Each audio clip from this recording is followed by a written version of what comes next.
administrative action. First of all, large quantities of these minerals are being taken out. You find out, like in Busia, they don't have the capacity to smelt the main soil containing the main minerals, so they sell the soil in lorries. The lorry is about 35,000, which are taken out to Tanzania, and I'm told that's where the real gold is. So when you look at the whole thing, is that our minerals are being stolen with no formula. The same thing is happening in Pokot areas, in Northeastern, in Nyanza. So quick action is required, but this particular administration looks like it's not keen to intervene and put some regulatory measures in place because it's like it's benefiting them. When you find now even the social structures around the places in Busia, the area has become like a rural slum with so many people from outside the country running the shows. So everything is upside down, and it is sad for this country. When I went to the Kakamega one, they could not allow people in, but I was able to go in because I had to thump my chest a bit and tell them I'm a senator of the republic. You can't lock me out. So when I showed my identity, the fellows allowed me in. There's a big Rosterman mine, which the Mzungus used to mine and which the Chinese have now taken over. And you can just see that they're taking a lot of gold out. In the 50s, it's on record that Kakamega County loaned money to the British Crown, the county government of Kakamega, and it was from the gold. Taxes they were getting from the gold. So if that could happen in the 50s, what is it that is in the ground that these Chinese are picking up now that we don't know? When you look at the county government, they will know. Ask the administrator there, they tell you that they can't do anything because the orders seem to come from outside. You go to the national government structures, everybody's like, we can't do anything about it because these people are coming with the orders from Nairobi. So there's need for the people of this country to really rise up and say, enough is enough. And if we can't utilize what is in the ground profitably, let it stay there until you can do that. Because the challenge of leadership is just one. The challenge of leadership is to convert resources into wealth. Is the human resource, let it be able to be converted into wealth. If it's the natural resource, let it be able to be converted into wealth so that the people can thrive. The people can have material progress. There's no other point in leadership. So I think the people need to rise up on this issue and demand that the minerals be exploited in a manner that benefits the country. The environmental damage has to be checked.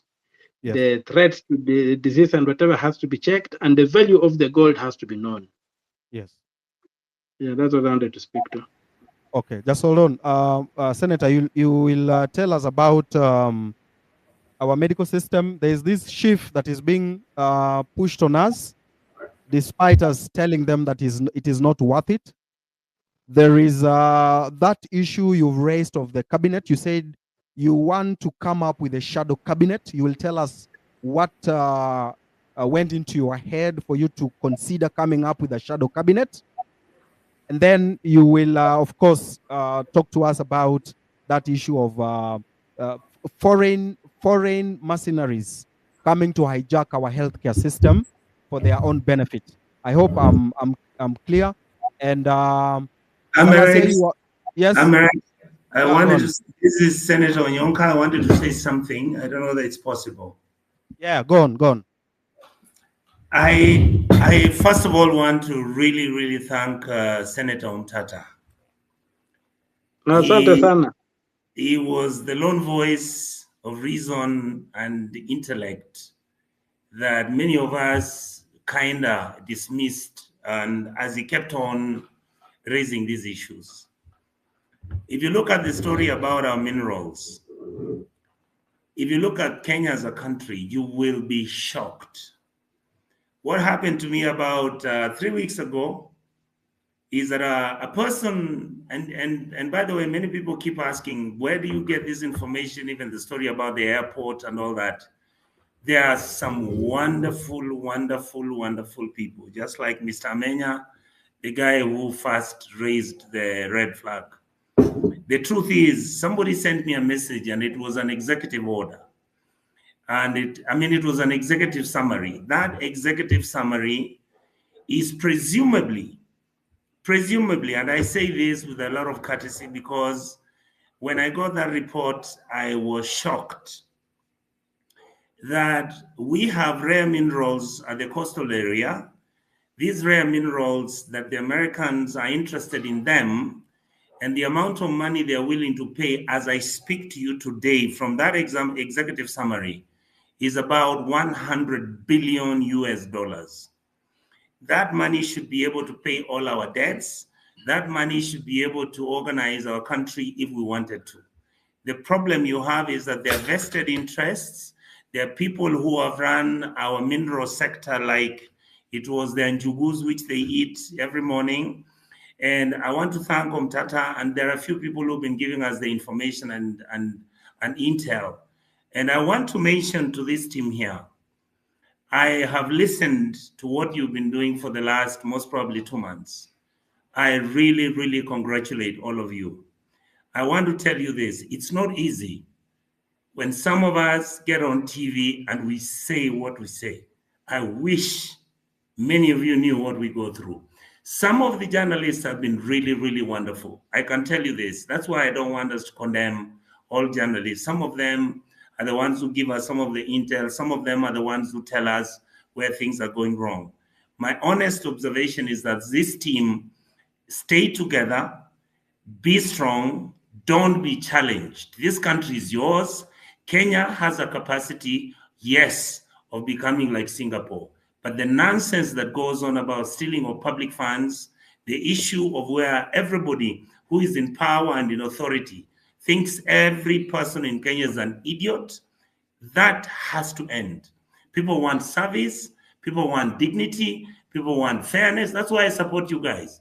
I support you people 1000%. I will not change my thinking and my beliefs. The other thing I wanted to suggest to this team is this. You've lost your troops. Please, every time you have this show, dedicate 1 hour for those young men and women who have fallen. We may not be able to pay for their lives, but those are people who believed in the real ideals of what a good country is, where there's democracy, where we fight about bigger things. The small things are available, clean water, good roads, where everybody values their responsibility in this republic. Right now, our country is broken down. I want to say that Omtata, Senator Olekina, my brother Sifuna, Cherargei, I will tell you, there are people in UDA. What you people may not realize, some of the people in UDA are the ones who've been telling us, please shout. Shout because everything is being broken down so that people can steal your resources. Why can they shout themselves? They are uncomfortable. It's not easy to do what you people are doing and what I'm doing. It's not easy what Salasia has been saying. It's not easy.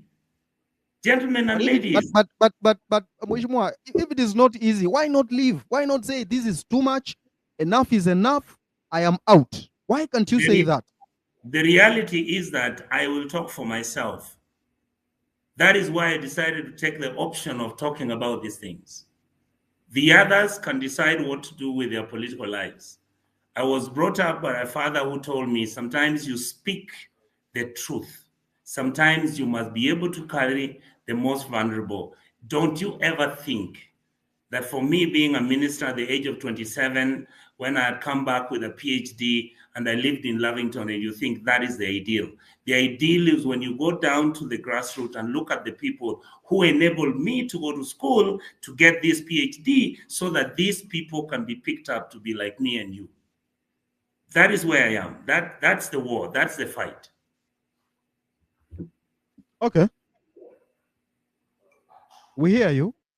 We nani unasikizana na hiyo story kweli? Polo. Hiyo story inakufurahisha kweli? Nasikia kani excuse. I'm not really buying it, but okay, he has said it. That's what he has said. I'll try to accommodate that. Okay, asante. Kuna hapa mtu anaitwa. I want to Please, say, yes. Americ, can I say one last thing? Please. Not one last thing, but I'll be listening and I'll be until we finish the show. I want to say that the reality of any movement, the reality of any liberation struggle. I hope many of your members will read a book by a guy called Walter Rodney. There was a book done by Shamara Machel before he died. In the movement, you are going to be disappointed and you're going to feel betrayed. The reality is those who remain strong and keep believing in what they are fighting for are the ones who history will recognize. Many of us will not be recognized by history.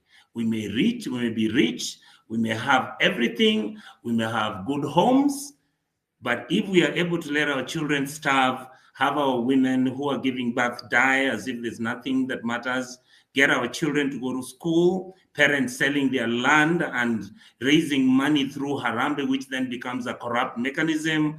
And these children, once they're finishing from school, you then get out here and find there's nothing.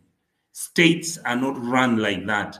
A state must be able to carry its people, all sectors, make sure that we are able to think through what are we going to do to take care of the Gen Z. Don't tell me that you want young men to go to Germany and Britain, and that is the only excuse you've got, and those are the jobs you're creating. I lived in America.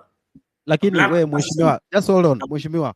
Yes. Unajua we unaongea poa, unaongea vizuri, nini, lakini nyinyi mkiingia huko kwa parliament, amuongei hizi vitu. Kwa mfano, right now counties are very corrupt. Yes. Kuna county nyingine huko Western inaitwa Bungoma. Ilinunua flowers za 149 million. Mimi sijasikia senator yote akiongelea. Huko Nakuru nasikia kuna wizi. In fact, if you are from Nakuru, I'm told in the next 5 years mtashindwa pahali pa kuishi. Mbona nyinyi senators amuongelee hii story? Mnakuja kuongelea kwa space, unaongea vizuri, lakini mkiingia kwa bunge amuongei. You are not talking when you are in the chambers. Can I respond? Yeah, go on. Please go and listen to my clip when I was talking about what happened in Bungoma. It's on classical radio. I talked about it. I'm the one who raised the issue. I'm the one who raised the issue of the airport. I am the one who has been raising alone, singularly, and my brother Sifuna, Umtata, and the other teams who realized we're going the wrong way. Go and look at the clips I have spoken in the last 5 years. I started talking about corruption. I have talked about CDF, how it has done some good work, but most of the time it is abused and misused. I'm the one who has talked about why are we giving 70 billion to the government apparatchiks, where they share the money and pretend like they are giving this money to poor people. You go. I have been talking about these issues, and I don't give myself credit. It is simply because I am simply telling it the way it is. And I've said, I know the risks, I know the challenges. By the way, I don't have to run for any political office after this. I am where I never thought I would be. And that is, I'll continue saying the truth.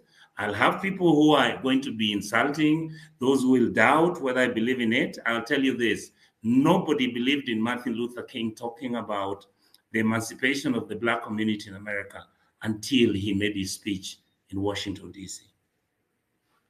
So in your capacity, what are you doing to advance the demands of the Gen Z protest? Wewe in your capacity unafanya nini? Thank you. My job is as a senator. I cannot carry a gun and go and kill anybody who has stolen public money. I am willing to engage with Sifuna, engage with my brother Umtata, engage with all the people who are Selassie, so that we can use the law that we have to start changing. We can go to the Senate and bring in a petition where we're demanding that the government provides free education from primary school to secondary school up to university. Don't ask me why I didn't do it before. Most probably I didn't think about it. I am now thinking about it. We are going to get the ESCC. We are going to challenge the president if he's willing to listen, or anybody who works with him. We must clean out the way we are fighting corruption without being vindictive, without attacking our political enemies. If somebody has broken the law, let him face the law and go through the process. We are going to demand that county governments are given their money and they're given their resources, but they must stop the stealing that is going on, because they're disenfranchising our poor people. Kids are running away from the county governments, and yet the amounts of money that we're giving the county governments are mind-boggling, and the corruption engaged is crazy. So some of us are trying our best. I really hope that you guys will be encouraging us and not criticizing how we've messed it before. The truth is, some of us never saw it before. The issue of ID cards. Right now, ID cards, I'm told they're supposed to expire. Of course, that could be beyond your jurisdiction as a senator. Then there's a petition you raised. You asked some questions from the Senate. You had written a petition about the JKI HIST. Wamekuambia nini na inatusaidia aje? Because unajua kitu ya airport ni kitu serious. Hatutaki tuambie kesho tuambiwe airport imeshachukuliwa. Thank you. I wanted to say that, first of all, I thank whoever that gave me that information. And it was a young man, Amenya. I think you know him. He lives in France. I mention his name because it's already in public. He sent me the message. It was one of the most difficult things I had to do, because I looked, I checked, I saw who handles this, and some of those people are my friends. I decided to raise it because I knew that the implication of us allowing all our airports to be controlled by foreigners, first of all, it will be against the law. Number two, the committee where I sat, where I had a friend who then told me what they had discussed, is that we will not, under IPPGs, allow our airports or even the Port of Mombasa to be given out. So when I saw this information and I looked at the evidence provided, I said, I can take the risk and I can fall with it if it is not true. Fortunately, everything I said is true. Fortunately, I'm waiting for the Committee of Kenya Airports Authority to come to the Senate within the next 1 week. I want them to come and give us the agreements they have signed with whoever that they have signed with. And I can tell you, even if you ask Honorable Mtata, we will fight like hell to make sure that the airports are not sold, the Port of Mombasa is not sold. And the issue you're talking about, minerals, let me say something here so that Kenyans are aware. All your oil in Turkana County, your big leadership and the big boys in the system went and bought blocks where the oil is. That's why you can't export the oil. Unless that system is dismantled, there's nothing we can do. So this is the time for us to start dismantling such nonsense, where 10, 15 individuals go and allocate themselves 500,000 acres of land where the oil is, and they're trying to make money out of it. I thank the people of Turkana, especially, even when some of the politicians are not very good. Some of the Turkana leadership is the one which said, you cannot mine our oil, and yet you don't give us what the Constitution talks about. These are the issues that are outstanding in our country, and I want you guys to be the last line of defense. Don't give up, because this country has everything to be shared equitably, fairly, and everybody will be happy. And we leave that for our children, your children, and other grandchildren. Wakenya, wananchi, this is your space. Ask for that mic. We really need to put these politicians on the edge. This is our space. Ebu, itisheni mic, muulize maswali. We want answers to whatever is happening to this country, because it's very serious. Lewis, do you think we should recall these politicians? Yes, Polo.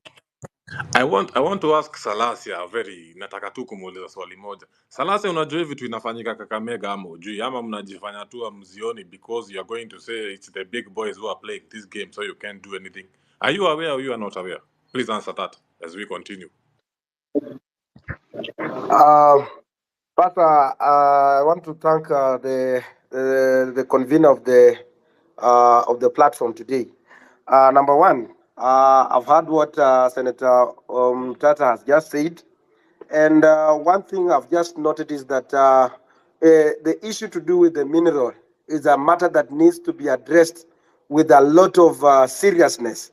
And the reason being is that we do not have serious legal framework that guides anything to do touching on the natural resources of this country. I remember last time when I went to Nigeria, and Nigerian people were crying that the 1 liter of fuel, it was going at 25. But when the Tinubu or whoever came in, the president, he went to 50 shillings per liter. And there was outcry in the entire when I was in Nigeria last year. And that one tells you that because they have the natural resources and it is benefiting the entire country. And looking at this and taking it as an example, you see that we have a lot of natural resources. As a good example is we have the gold mine that we are having here in Kakamega County. You realize that from since independence, there has been no clear, and that's why you find that most of the people have been dying there because there's no technology inside there.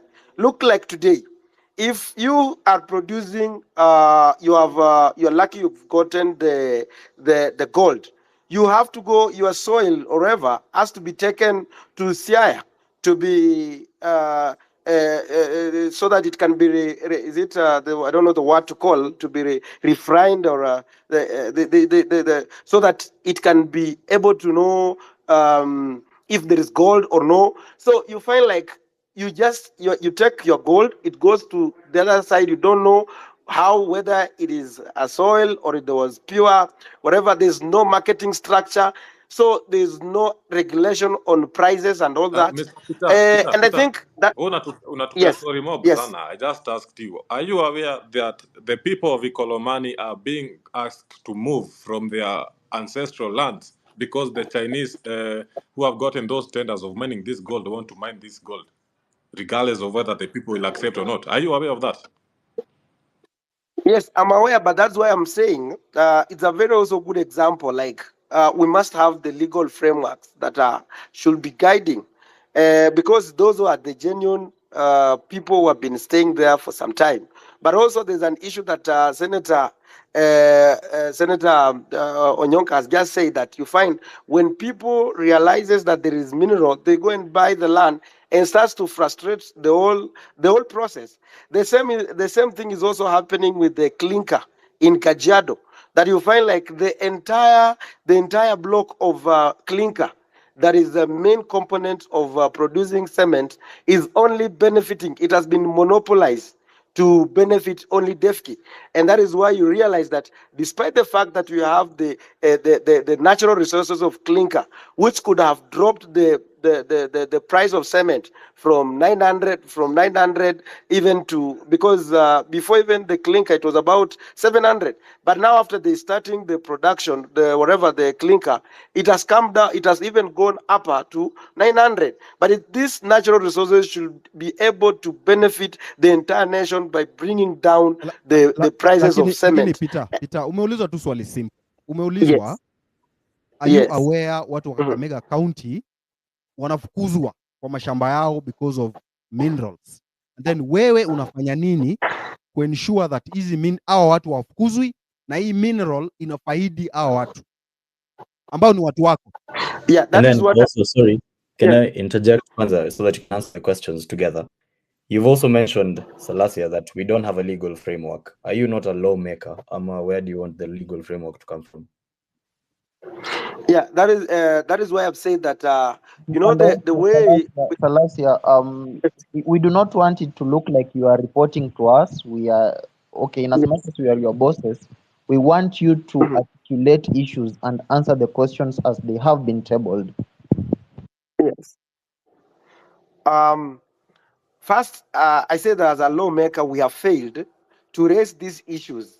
And I think this is a wake-up moment, a wake-up minute, whereby every time now I've noted, even from now, the moment I go back to the parliament, I'm also going to seek the legal counsel so that they can help draft the laws to help whether the locals and even those who are involved, so that as much as the locals, they want maybe to be encouraged to move out, how are they going to be benefited? And I've just talked with the county government of Kakamega to tell me what is happening at the moment in regarding the Ikolomani people. And what they have told me, they have not told me about the evacuation of the people. They have only told me about the contractor who was launched in months of the April, that he has started the groundbreaking. But also they are doing the capacity building in terms of encouraging people to Mr. accept Peter, the modern Mr. technology. Peter, Yes. let me just give you a Yes. clue of what is happening. Unajua nyinyi mnaona kani mchezo na Yes. sisi tumepanga, in fact next time round tunataka nyinyi MP wote mrudi nyumbani, hakuna kitu mnafanya. Now, let me just give you a clue of what is happening. The people of Ikolomani, this contractor has gone here, he has said he has a budget of about 500 million of evacuating almost half of this constituency of Ikolomani. 500 million to evacuate half of the constituency. But the gold mines, in the estimated worth of this gold in Kolomani is about 300 billion. Halwale alianda quote in one of the he was giving, and he said it's worth 170 billion. It's not worth 170 billion. It's worth more than 300 billion. So I want you to understand that this contractor game anacheza ni chafu sana. He wants to remain with about 300 billion ukitoa 500 million. That's like 299.5 billion. Hiyo ndo wanakula. And you know some of this, all of this tax is all of this money revenue they are making is untaxed. And you as a lawmaker, you are responsible for all this shit that is happening. Regardless of whether Rachel Ruto, the wife to the president of Kenya, also went there and said she's adopting 200 acres. Who the fuck adopts a forest in the name of forest reclamation?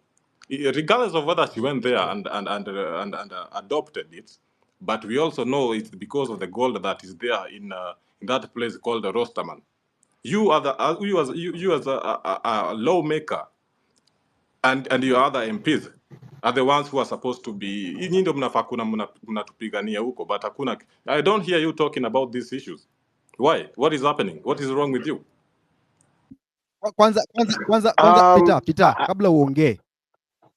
Yes. Ile tourist attraction yenye nakuanga pale Mukumu, the one that is called Honga Murui, the Crying Stone. Are you aware that that thing has been already taken away by some developer? Jamaa alikuja amedanganya Kakamega County that place he's going to invest. Take over that place. Na tuna suspect that place is rich in something. Is rich in some mineral. Tuje mbona nyinyi mtusaidii bana. Nyinyi tunawapigia kura mwende mtusaidie, mnafika huko mnatusahau. That place is going. Hiyo place inachukuliwa. Na nyinyi mnaangalia tu. Hebu jibu hiyo swali Polo amekuuliza. I think one thing that we have failed is that there's some of the civil societies, and you think you remember that most of the civil societies have died in this country. And there are some of the things that they are the watchdog to raise some of the issues, because if I couldn't have come on this X, I could not have noted what is happening like in this Kakamega County. And I think from now, it is my duty now to go and write a question raising, asking the PS or the minister of the mining and to come and explain give us the report on what exactly is happening. But a good idea to solve the matter that is there should be that framework that tells you that if these investors coming, if he's not going to give the money like what is needed there, Yeah. if they can enter into partnership, Eric, and maybe once we get into a partnership, we agree that this is the sharing formula of whatever we are going to get in from there, so that at the end of the day we can come to a conclusion. And I think the X space is raising. It is now coming to be a platform that is waking up. And we know that members of parliament, we are in different committees. So sometimes, like for me, I'm in the Committee of Agriculture. So I'm more conversed with the issues to do with the agriculture. Now you find like maybe if I'm not in the mining committee, I might not be able to know what exactly is happening and all. But still, we have a leeway whereby I can also go and write and seek a statement from the House and call upon the CS to come and explain to us on what is exactly happening. But because I'm still also in Western as we speak, I will also go and check and find out what is happening, and even also the Ministry of Environment of Kakamega County, whether they know what is happening and what is their way forward. You've mentioned something about Honorable sitting Peter. in the agriculture committee. This livestock bill 2024, the one that has been tabled by Kimani Ichung'wah. Eric. Yes. Perhaps before you switch off to the livestock bill, allow me to weigh in on the mining issues. This is Degwa. Yeah, go on. And bring Mheshimiwa up to speed and tell him that what is lacking is not the framework. I don't know whether he's aware that in 2016 we enacted the Mining Act, which gave the frameworks on how mining and minerals will be exploited. And the beginning of that act, or the basis of that act, is that all minerals are held by the national government in trust for the people of the Republic of Kenya. There is no minister, there is no government that owns those minerals. They hold them in trust for the government of the Republic of Kenya. If you are to go in Laikipia, and I had a gentleman submitting those in that regard, all minerals, whether they are on private land that is freehold or they are on leasehold, the constitution speaks or states that they belong to the people of Kenya, and the government is the one that holds them in trust. If you look at the Mining Act, it has created the avenues where local communities can benefit. And it provides that 20% of equity deliverables from those minerals are to be left in for the benefit of those particular local communities. I was involved in the Mui Coal Basin, where the government of Kenya was doing a concession with some investors in South Africa. And why the whole process failed is because of the question of sustainable development, which the Westerners keeps on bringing and lifting up. And that is a question of globalization and how globalization is affecting our development, sustainable development, and the ability to determine our own course. Why Mui Coal Basin was not able to be exploited? Why Amu Power currently in Lamu is not able to generate power is because they were to use coal. When you go to the international arena and you connect this with the question of environmental degrading and the question of global warming, they say that coal contributes to global warming and the degeneration and the wastage of environment. But you ask yourself, had it not been for that coal, the steam engine would never have ran. They would never have discovered the steam engine. So when the Westerners, when Mzungu want to develop, he uses coal. But when we Africans want to develop, we are told that coal is a dirty energy. Fast forward about the question of the benefit sharing agreement. Part of the reason why exploitation of Mui Coal Basin failed was because government was not able to agree with the investors on the benefit sharing agreement, which largely was involved in its negotiations. So when Mheshimiwa says he does not understand, when people are being exploited on day-to-day basis, when the law is providing on the basis of how to go about this issue, it tells me that we are being represented by inept people. It tells me that we are being represented in parliament by people who are incompetent. It doesn't matter whether Mheshimiwa comes from that region, whether he's a member elected from that constituency, he has an overall role of oversight. I want him to go and read a report by KPMG analysis. It was done again in 2016, and see how the KPMG have analyzed the Mining Act and the faults and the amendments that needs to be brought forth from the KPMG report. So that at the end of the day, he speaks from a point of information. If he shares his number, I'll share this KPMG report, and I'll also share it with you, Eric, so that individuals can see the potentiality that is there in our minerals and the concealment that government has done. And that's why we are saying bad governance has brought concealment of very material facts that Kenyans ought to know about. Thank you, Eric. Those are my submissions and observations in respect to the mining. The Okay. KPMG report is quite crucial when you want to understand the question of the mining. Thank you. Okay. Of course, there's that petition you've put in place to impeach the presidency. You will share it with us shortly. I'm back to you, Polo. Do you think the questions you've been asked have been answered? No, not quite clearly as I had expected them. They were not as clear as I wanted them to be. But nitasamehea Salasia kidogo because I understand he's Peter Salasia. Now, I want to ask Mr. Okiya Omtata a very crucial question. Mr. Okiya Omtata, I need you to tell us about what actually happened with the titanium mining and the niobium mining that is still hasn't been touched in Taita Taveta County, Pale Mrima Hills. I need you to tell us about that. And as I'm aware, Jacob Juma had actually done analysis. The media reported the niobium that was there was estimated worth yake ilikuwa around 100 billion. But in his notes, and analysis, he has written 350 billion US dollars. Please expand on that. Please tell us what is going on.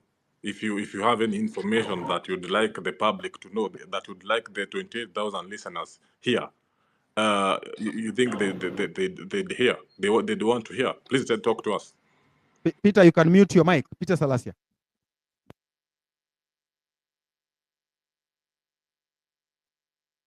Okiya Omtata, please talk to us. Nikaa nimeuliza swali moto eh? I know I'm playing with hot soup, but it's okay. If you don't have the answer to that, we'll just find out on ourselves. I don't think you have any other choice. Is he there? Is Senator Okiya there? Okay. Yeah, I think the titanium that was discovered at the coast is a very sad story for this country. No serious country can export raw material. Titanium is one of the strongest metals in the world. So having exported the raw material in a raw material form was a very sad thing that this country did. The prudent thing would have been to leave it in the ground if those people who are there were not able to use it, so that the generation that could add value to it locally would have come up and utilized it. So I think it was a very, very sad thing, and it's not acceptable what happened to it, because just people made deals and exported the raw material, and titanium it has a lot of byproducts, and so we lost. We lost 100%. What do you mean lost? Please expand on that. What do you mean lost? Because the opportunities that were available, we could have developed a proper industry there and a proper, titanium is a very strong metal. So it was discovered in Kenya, and that would have been a chance for us to begin a serious industry, building a serial industrial base around it. They gave excuses that you don't have enough power to smelt, you don't have enough power to do whatever. But the whole thing comes down to what happens in this country. Even if you look at the tuna. Mr. Okiya Mtata, who is this you are referring to as they? They gave excuses. Is it the government? Who do you have names? Can you cite out names?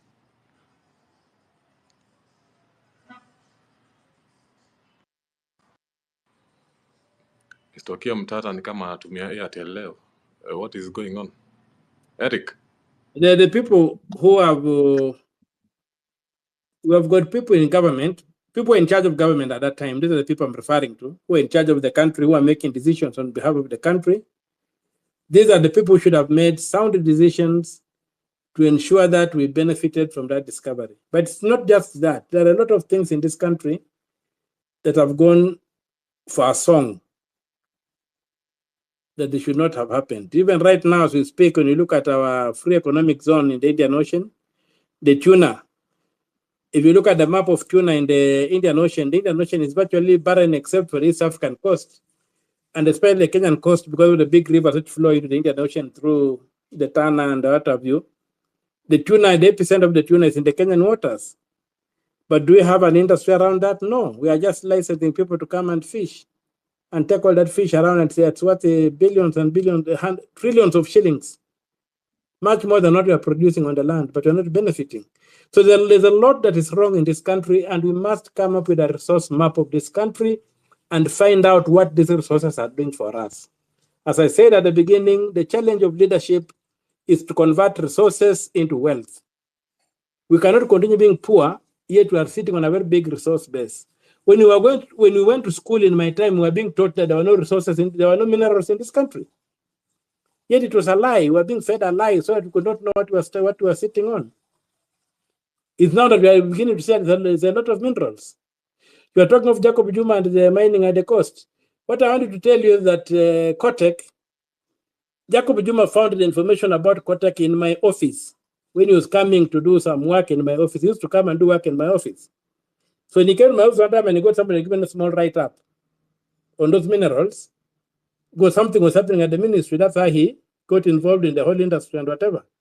So there's a lot in this country that is not known. Who the fuck adopts and we attempt to complain is not now. We must now stop and begin organizing ourselves. Let me just give you a clue of what is happening. To make sure that we do a resource map of this country. Exactly. Our free economic zone in the Indian Ocean is about 3 times the landmass of Kenya.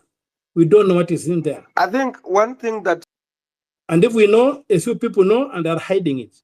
So we need to make a deliberate decision that we get a government that will come up and say, let us map the resources in this country.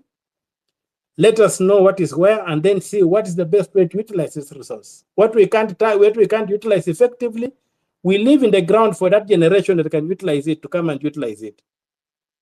But right now, we are being led and being fed a lie.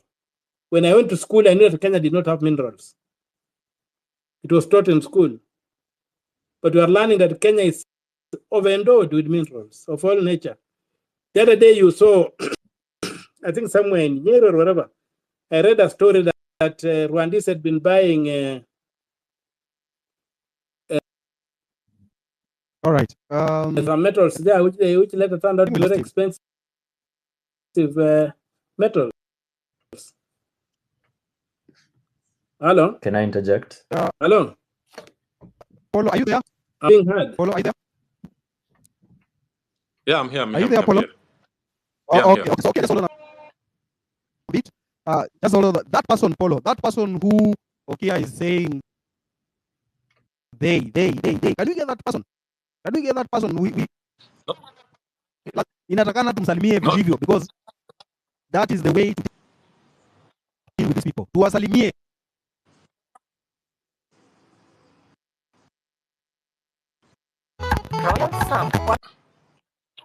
Tunahitaji kusalimiwa. Salamu kidogo tu. Tupatie namba yake. Tumusalimie. Hello, did you hear me?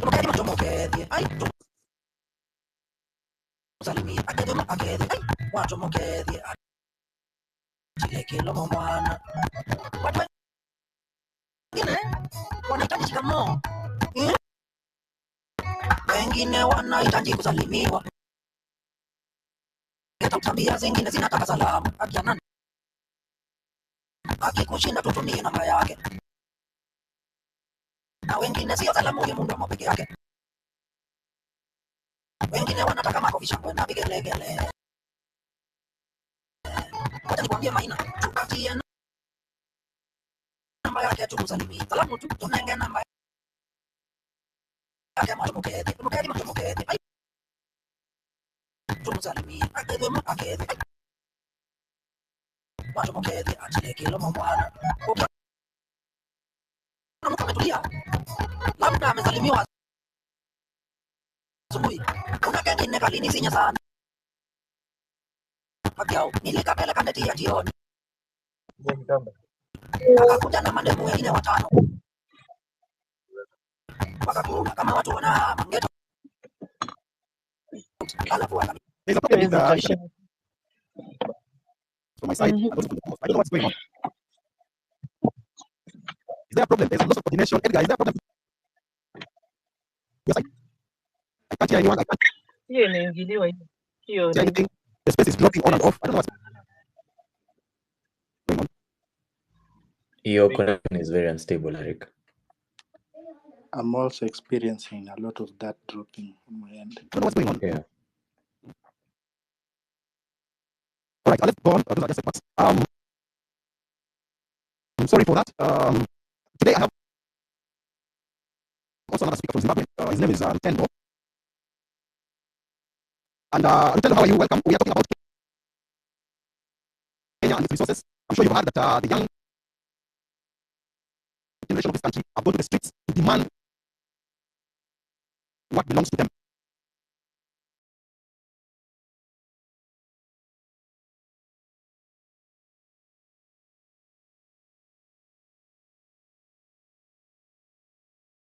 Yeah, I've been listening to I've been listening to what has been said, and I thought the most ironic thing that was said was by the gentleman who spoke previously about how you guys were taught that there are no minerals in Kenya, and ironically, that is the very same thing that we were taught everywhere else in Africa.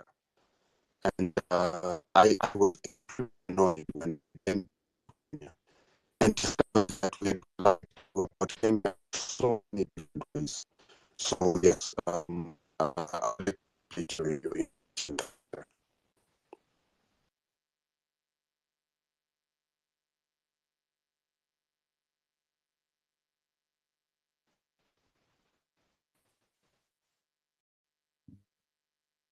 Edgar gone. I've lost my space. I can't say it.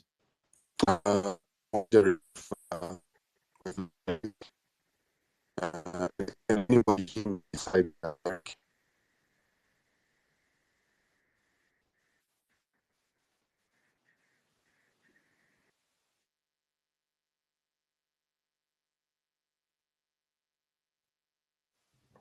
Not sure if I'm the only person who's lost the speakers. Kimani, can you hear anyone? Yeah, I'm here, but ni network ya Eric na ya this Rutendo guy hizo ndizo zina bluffer. Maybe you can leave and come back. Oh,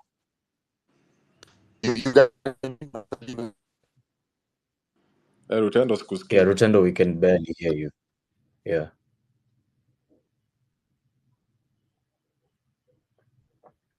Can you hear me, Edgar? Cyprian? Yes, we can hear you. Yes, I can hear you. Okay. I think I exited and then I came back. So maybe we can give Rutendo 3 to 5 minutes to tell us his thoughts on seed sovereignty in Africa, what he has been doing, and why, as Kenyans, we need to be concerned about us losing our livestock, our food, and how politicians have sold us to the highest bidder. Rutendo. I think he has been having connectivity issues. He has dropped to refresh his internet so that he can rejoin again. Okay, we continue where we had left from before there was this disconnection and disorganization. I think Polo was talking to Okia about Kwale. That's where I was last. I don't know if that conversation ended. I don't know. Yes, I'm not sure if it did end, but let me just circle back on that. Now, what was happening Mr. Okio Mtata was talking about titanium. Well, I was talking about niobium. They're two very different minerals and very prices zao zinavary. So the one I'm more interested in is the niobium. I want to understand has it not been extracted or mined? Nini tumekosa? Unataka kuniambia a country like Kenya, which is probably, countries like Uganda and Tanzania look up to us. We cannot be able to finance our own industries and utilize these minerals that we have. Imagine unajua 300 billion USD, hiyo ni pesa ngapi bana? Hiyo ni matrilioni bana. That is just one mineral, niobium. And then we go to places like Kitui. Kitui, as I understand right now, it has gold. And you know what the white man has been doing now? America, in its industrialization period, America has used coal for about 250 years. But now they come here in Kenya and tell us, mnajua ni aje, nyinyi hamfai kutumia coal yenu juu mnaharibu climate. Juu sisi tulitumia yetu last time na tukajijenga na tukaharibu climate to this extent. So nyinyi msitumie coal yenu juu mtaharibu climate, so wacha tu ikae hapo. Don't use that coal. I want us to understand what the hell happened ikafanya tukamake the white man akakuwa like a prefect to us, to this country of ours. I want to understand why a country like Kenya, we don't have our own system where we can be, after minerals like gold have been extracted, hakuwezi kuwa na like an open market system where the miner will get his share, the government will get its share, the county government gets its share, the national government its share, and mwenye ule wa kuexport apate share yake. I want to understand why the white man keeps telling us. The other time I said all mining licenses should be revoked, but I know sponsored comments when I see them, and hizo ndo mnapatanga nimezificha huko kwa hidden replies, because they are kuna vile wanacheza na psychology. They want to devalue the weight of your statement, so they come here and say mining industry si mchezo. It's not child's play like you think. It requires a lot of capital. It requires a lot of and some other bullshit they mentioned. But I want to understand nini ngumu hapo. Kwani hawa students wako universities zetu wenye wanafanya industrial chemistry, mnataka wafanye nini? Mnataka wende wakuwe mboj kwa hizi kwa hizi ma country Ruto wanasema tuende through a website, which by the way doesn't work. It's shit. You press the sign up and you keep going in circles. It doesn't work at all. I want us to understand. I really want to understand. Nini mbaya? Why can't we do these things for ourselves? Why do we need the white man? Why do we allow what has happened? Why have we been in an invisible prison that we have been put by the British, by the white man, about conservancies and shit? Whereas there's a lot more that has been going on for a very, very, very long time, and we never actually got to know what has been happening. Actually, let me just say this: courtesy of Ruto's recklessness and the kiherehere and Tamar, a lot has resurfaced, which I'm very, very napenda vile hii story inaenda, because I'm sure it's not just about the minerals. This is just a CIA guy called Ian Cox today said I'm telling half truths with Q and Amerix. So if this is the half truth, then what the hell? How ugly is the whole truth? Now I don't even know what I was asking, but nasikia damu inachemka sana. Okay, wacha Okia kujibu.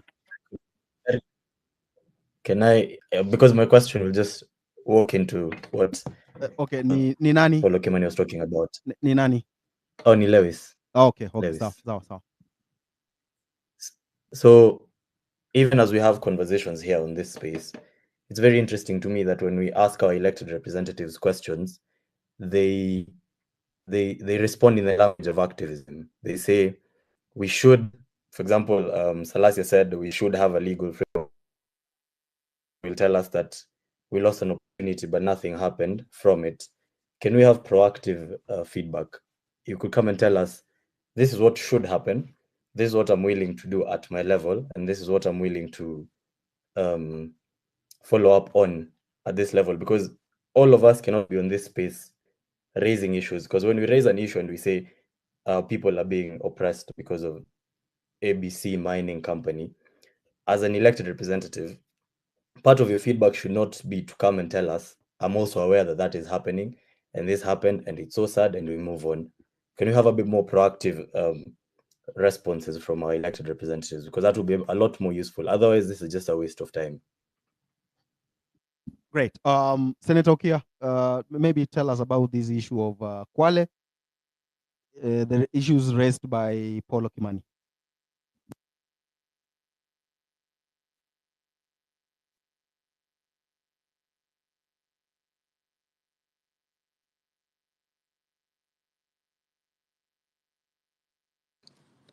Now huyo ni kama network yake imepotea, but let me mention, wacha ni mention kitu ya kuongeza ya kuchemsha watu damu zaidi. You know, by the information I'm receiving right now from anonymous DMs, which by the way I delete after reading them, so hata mkikuja kunishika hamtapata shit. I understand that Migori County alone huwa inapata in its gold mining activity, per day they get about 30 kilograms of gold, pure gold. So kufanya tu hesabu kidogo, 1 gram of gold, pure gold, is about 9,000 shillings, 8,000 shillings. So ukipiga hiyo hesabu, 1 kg is about 8 million. So like 8 million times 23 kgs, that's like 240 million per day. Hii ndio yote inaenda wapi? And Ruto is busy there telling us we need to live within our own means. And now that I've mentioned Ruto, do you know in a country, in a place called Lolgorien, pale kuna gold mob sana, in Narok. But this guy, actually, he has, naambiwa pale kuna chungwa na RD, Rapid Deployment Unit, RDU. This is a very serious squad that is supposed to be dealing with criminals. Wamazia ameweka masoja pale wanachunga shamba. Nini iko pale? If not gold, what is wrong with this guy? That's why even when we were starting this space, I said, tamaa huyu jamaa konayo mimi hata, it's like drinking salty water, ocean water. Unajua, the more you drink, the more you become dusty. This guy is drinking dusty water or is drinking salty water from the ocean. Huyu jamaa tamaa iko nayo hata sijui, hata Mungu anajua anakaanga hivi chini, anasema na hii mtu niliundia wapi? Kuna glitch mahali ilifanyika. I don't know what's wrong with this guy. We are tulifanya makosa kubwa sana, and I regret it every night. Saa zingine hata naamka saa 8 usiku kuklik because of how angry I am, remembering that with all the shit we are going through, you know we are supposed to be like a small African Japan, but because of these guys we are living in abject poverty. Niko na hasira sana, wacha nikunywe maji ya kuchumvi kwanza, Mr. Eric. Aya, sawa. Rutendo, karibu sana. Welcome.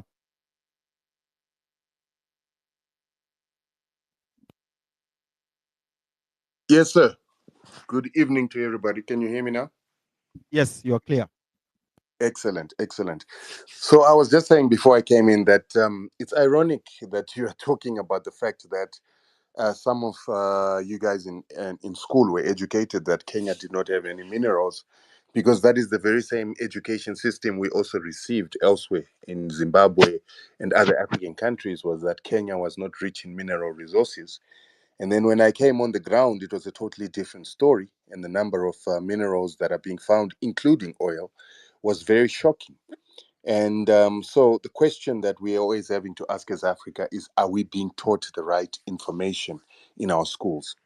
However, I really don't want to dwell on that today. I wanted to dwell on the aspect that as Africans, we are talking about minerals consistently throughout the African continent. And we're always talking about how these minerals can develop Africa and take us to the point that we want to get to. But ironically, what is happening on the African continent is while we talk about all these minerals, we forget the most important resource on the continent. And those are the resources of seeds, together with land and water resources. As most Africans are most interested, even in Zimbabwe, we're mostly interested in the gold.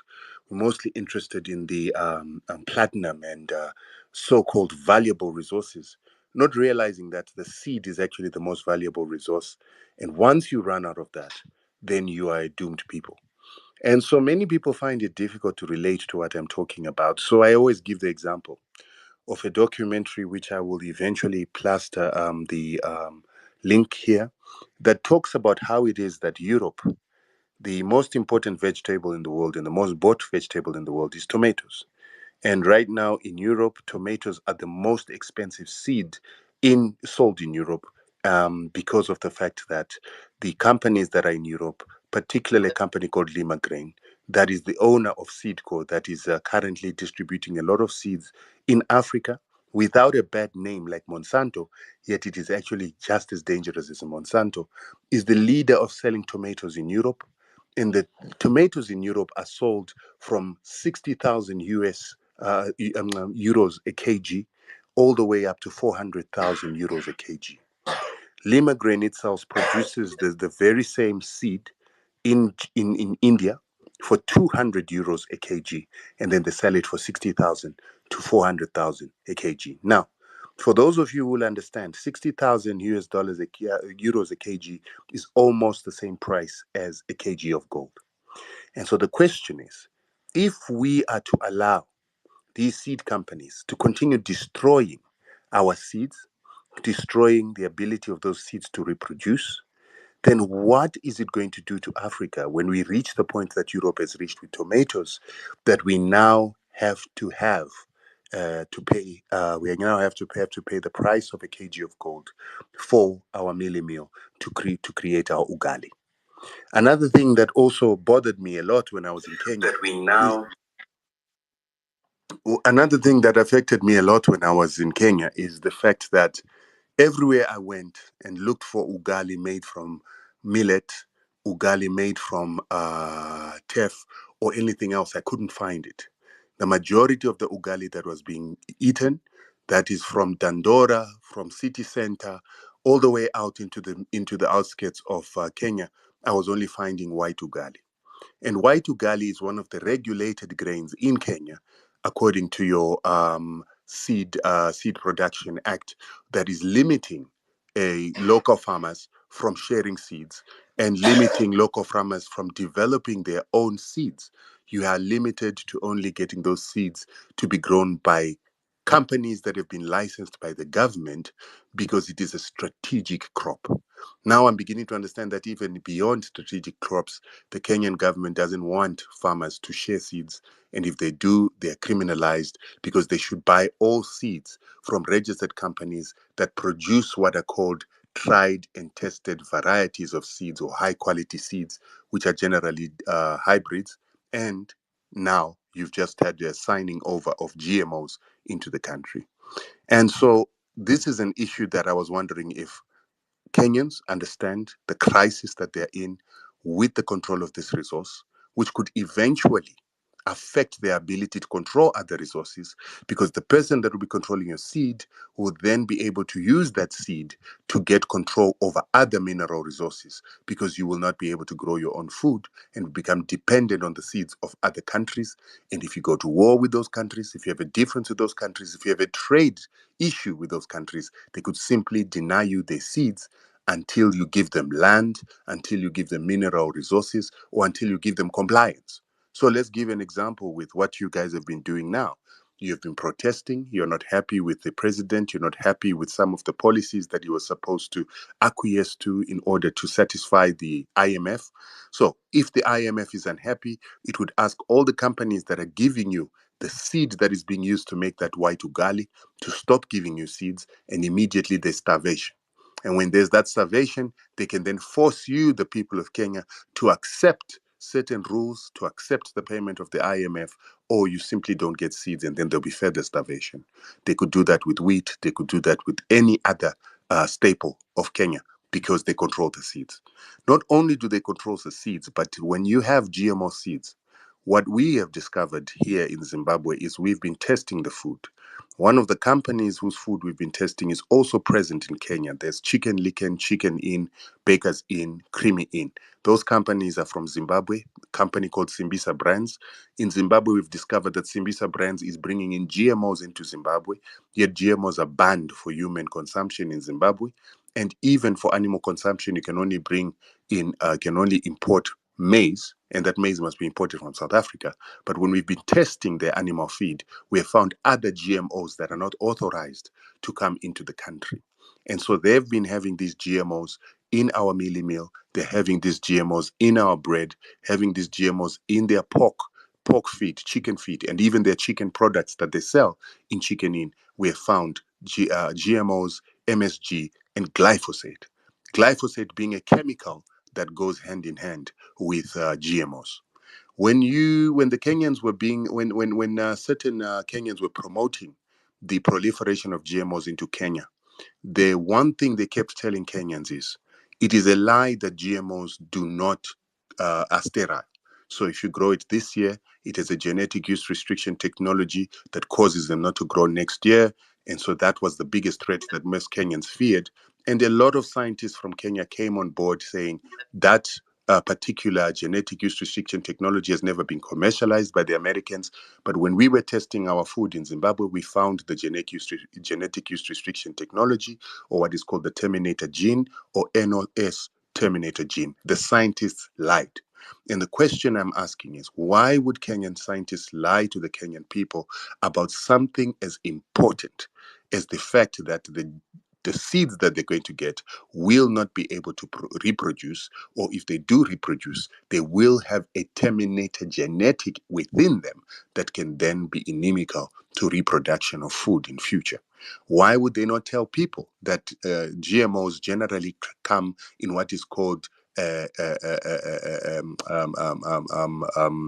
glyphosate ready use, because they work hand in hand with a chemical called Roundup that then leaves residues of glyphosate, which is a cancer-causing chemical that we have found in Zimbabwean food. And when we found it with the GMOs in Zimbabwe, we've also noticed that Zimbabwe, Kenya, South Africa, and Malawi now have the highest cancer rates and the highest cancer death rates in the world, according to the World Health Organization. And just like you said, that they never told you that Kenya's got minerals, they are currently not singing about this high cancer rate that you find in Zimbabwe, Kenya, South Africa, and Malawi. And all these countries happen to consume GMOs. The three consume GMOs from South Africa, and Kenya is consuming GMOs that it is allowed and signed into the country itself. So these are the issues that I wanted us to speak about as Africans. Because as I am fighting this GMO war, I was taken to South African court after complaining about Zimbabwean GMOs in Zimbabwe. The company from Zimbabwe, this Simbisa Brands, which is also in Kenya, took me to South African courts where they do not have any presence, but their shareholders, BlackRock, Vanguard, together with some of the companies like Monsanto that have got cross-shareholding with these BlackRock, Vanguard, State Street, who then have ownership in almost all banks in South Africa, Kenya, Zimbabwe. They obviously had an influence into making sure that these guys take us to South African courts, where they are white-friendly courts, who will then protect their interests. Not only do they protect their interests, but the judges are bought to an extent that they don't even listen to the argument, because right now they're saying I'm defaming them. But defamation can only be a lie. Defamation is only when you've got falsehoods. And I've been giving factual information from lab tests that we've been taking part in, and also factual information based on disclosures they've given in the Zimbabwe court. So I'm in two fronts of courts, in South Africa and Zimbabwe. They are buying judges. And you have to realize that once they start buying judges, this thing is bigger than we see.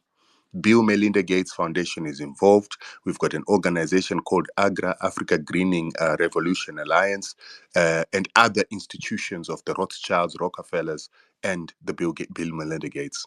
Initially, when we talk about these names, it sounds like conspiracy theory. But because I'm in court with these people, and this is my second time being in court with these people after being in court with Strive Masiwa, who sits on the board of the Rockefeller and Rothschild Foundations, I now realize that these people are real. I have fought them in court. I am fighting them now. And their agenda is to take over Africa's food sovereignty. Once they control the food, they control the people, they control the resources. And even the protests that you had last month will not happen if they control the food and they can simply close off food tomorrow. They'll simply starve the population into compliance. So this is what I wanted to say to you and to leave a message to you with. All right, just hold on. We'll come back to you. Court Sonko.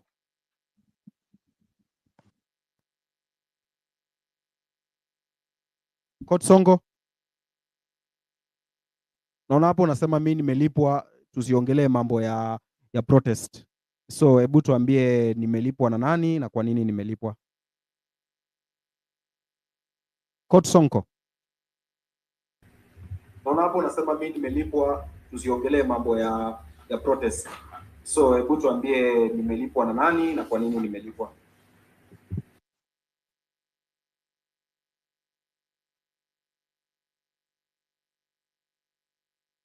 Mkenya daima.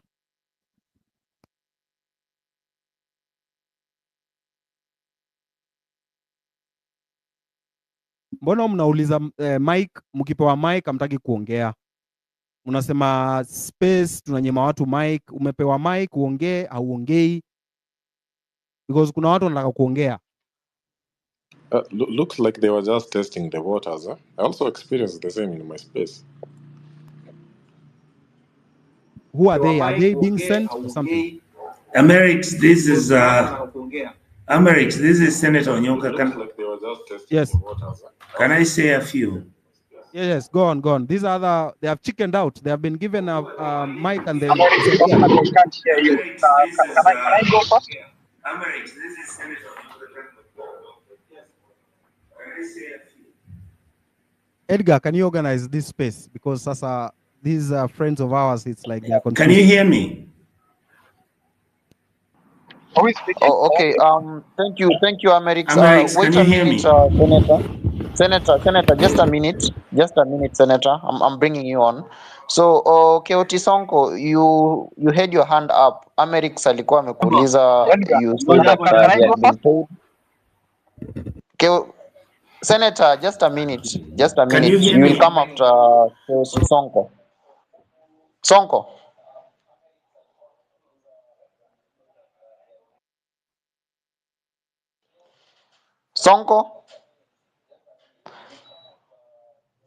Okay, sawa, yuko. Senator Onyonka, you can go, and I'm also told that tomorrow you have a show in the morning. Actually, Sonko mana, nimekuita hauongei, then nikitoka kwako unainua mkono. What exactly am I supposed to do? Are you there? I'm also told that tomorrow you have a show in the morning. Actually, Sonko mana, nimekuita hauongei, then nikitoka kwako unainua mkono. What exactly am I supposed to do? Edgar, move to the next person. We are wasting time with these ones. Move to the next person. Okay, sawa. Senator, you can go. Senator, you can go.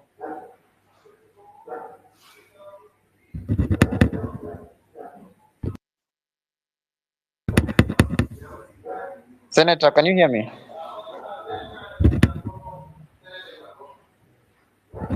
Okay, sawa. Yes, Elvis. you can hear me now? Yes, I can hear you. Proceed. Now,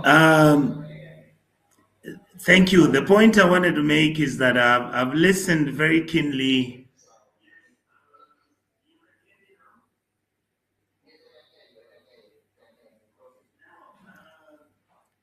I wanted to say that I've listened to the gentleman who has just spoken about the GMO controversy and the issues. One of the things I wanted to say is that I hope all the Pan-Africanists who are listening to this know that you must begin to look at the larger picture, whether you look at it the Kenyan way or look at it the African way. Number two, the events that you see in the mismanagement and the misgovernance of our people, Sometimes they are deliberate, but sometimes we are the unfortunate players in those arrangements. The truth is, I believe that you as Kenyans have always been trailblazers. I believe that we must be aware of what's going on. Don't dismiss anything you get. One of the things that has helped me in my politics is that when I pick information, whether it's true or not, you analyze everything intelligently and then you're able to make decisions. I believe that the issues which have been raised here are issues that can be fixed. Our country is not so broke that you cannot fix it. I believe where we are, like I've said before, the hardware is okay. When somebody comes to Kenya, you see everything, you see happy people, you see hotels are running, we have national parks, Kenyans are running at the Olympics, and everything is fine. But my point is, we now must begin to look at the software for you people to go to the next level. Finally, I want to say this. I hope that this team will be able to be positive and will be able to handle whatever that is happening in this country fairly. There are some of us, there are some people who are even in government who are giving us information to give to you. Some of us have done good before, maybe we have failed, but I think some of us should be allowed to make the decision of wanting to help our country. It is not for self-serving interest. Personally, if you guys got even 5 things that are outstanding on the governance of Kenya, by that time, I don't think I would want to continue with politics. I think some of us who have been very, very fortunate have gone to good schools and have seen things. I've been a deputy minister for foreign affairs. I went to Somalia. I know why people are fighting at the Horn of Africa. It's about the mining of the fish, the gold which is there, the platinum and uranium which is in Somalia. I mean, these are things you people must now become engaged in. You can do them legally. And I wanted to say this, gentlemen and ladies, make sure you maintain the highest standards. Demonstrate peacefully. I know that agents are going to be sent so that they can distract you, so that they can give you a bad name. Martin Luther King demonstrated until he changed America. He was shot dead. Violence killed him, but his spirit kept on running. If you go to the US, you'll be shocked to see what is happening there, especially with Kamala Harris becoming a president, a black woman of Indian descent. So you guys have an opportunity. Fix your country. Don't favor me. If you think I'm BSing you guys, tell me. But if you think I'm doing a good job, encourage me. There are many, many people who are adults, who are all elderly, who are old, who want to change everything. They are going to support you. Be fair to them. They will work with you. Will there be betrayers in the struggle? Yes. Must that stop you? No. I think that's all I wanted to say. Thank you so much, Senator. Asante sana. Elvis. Yes, Edgar. Can you hear me? Yes, I can hear you perfectly. You wanted to address an issue on hizi Immigration jobs and zenye jobs. tunaambiwa ziko majuu. Yes. Hizi jobs tunaambiwa ziko majuu, tutalipiwa ndege, tutafute tu passport in 1 week. Yes. So you have at least 2 minutes. Yeah, so I'll be very quickly because of time. Number one, straight to the point, I've had the president going around from county to county telling people that we've created jobs abroad for you. You'll be getting a passport in, I don't know, 1 week, and then you go to the airport, you just board a flight and go abroad. So I want to tell you guys, there's nothing like that. You know, from the events of June 25th, whatever happened, like people breaching parliament, that guy knows he lost his legitimacy and he's trying by all means to make sure that the legitimacy is back. He knows he lost it, but he's trying to use all kinds of lies to get this back. So, about the issue of jobs abroad, he said today that on the website they have about 400,000 jobs listed. I went through that website. All those jobs that are there, they are talking of maids, housekeepers, drivers. I think it's instant for someone who has gone to school. You are well schooled. You are well educated. You're being sent to the Gulf to go and become a housemaid somewhere for maybe like 20,000 every month. That is not something we anticipate as Kenyans. That is not the Kenya we want. Remember, during the 2022 elections campaign, this guy used to promise us that we'll be here, we'll create jobs for you here. Please vote us in. The moment he got into power, he started chasing away investors by increasing taxes and doing all sorts of nonsense to make sure that we don't have jobs locally. Number two, about the jobs in the West, that is Australia, UK, England, um, Canada, and USA. Immigration has really changed. We have a lot of immigration laws that a lot of people don't really know. They have put a cap on student visas, on skilled work visas. Basically, there are no jobs. And if you go to the government websites of these listed countries from Germany, UK, Canada, Australia, they have a list called shortage of occupations list. Take time and go through it. They have specific listed jobs, which are professional jobs, and in most cases, they are just medical jobs only, not any other job that this guy is trying to go around the country telling people. There's no way you expect someone who has not, maybe they haven't been able to afford school fees to go to university. You're lying to him that I signed a deal in the UK and you're going to get a job there. There's nothing like that. At the moment, we're in the whole of in the West, the USA have elections. UK, they just had elections recently. And the first priority, they said, we are going to restructure immigration. We are going to reduce legal immigration. We are going to tackle illegal immigration.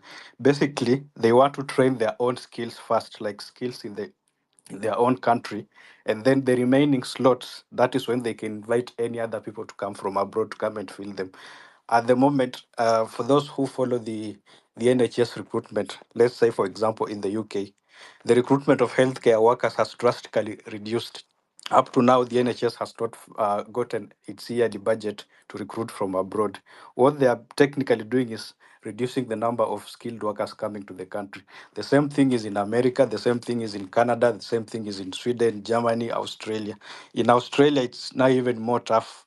If you're going there on a student visa, make sure you're going there on the right course, maybe like going to study something like medicine, nursing, occupational therapy, any other thing apart from that, then it's going to be hard from you, because they say at the end of your studies you have to exit the country and go and apply the job from your from your own home country. Technically, they are telling you give us your money, study in our university here. At the end of it, go back to your home country. Number two, they are saying if you go there on a student visa, you cannot switch that visa into any other uh, field that will maybe make you remain in Australia. For you to change the visa, you have to exit the country and start again a fresh application of the visa.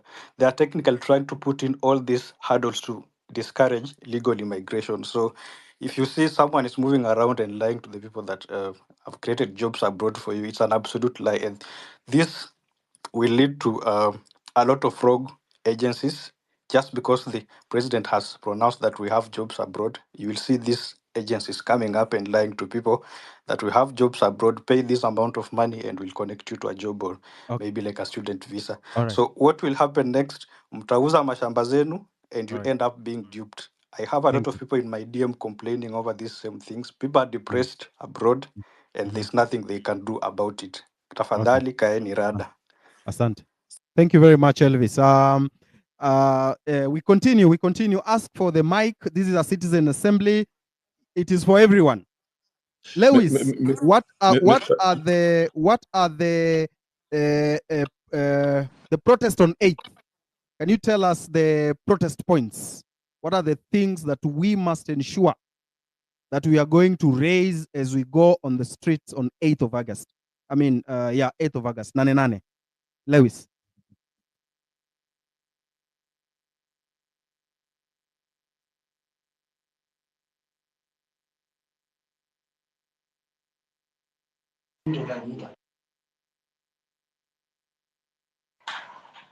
I don't think Amerix, can you hear me? Yes, I can hear you. I don't think Lewis can hear you. So let me bring in Mukenya Daima. Okay. Hello. Let me bring in Hi, Mukenya Edgar. Daima to speak about Just hold on. Lewis. I can see Lewis here. Yes, Lewis. Sorry, I'd lost the conversation for a Yeah, second. we had said that on 8th, there are more protests called Nane Nane. What are the pressure points? Yes, What is the Edgar, messaging? you had mentioned me. Yes. Can you hear me?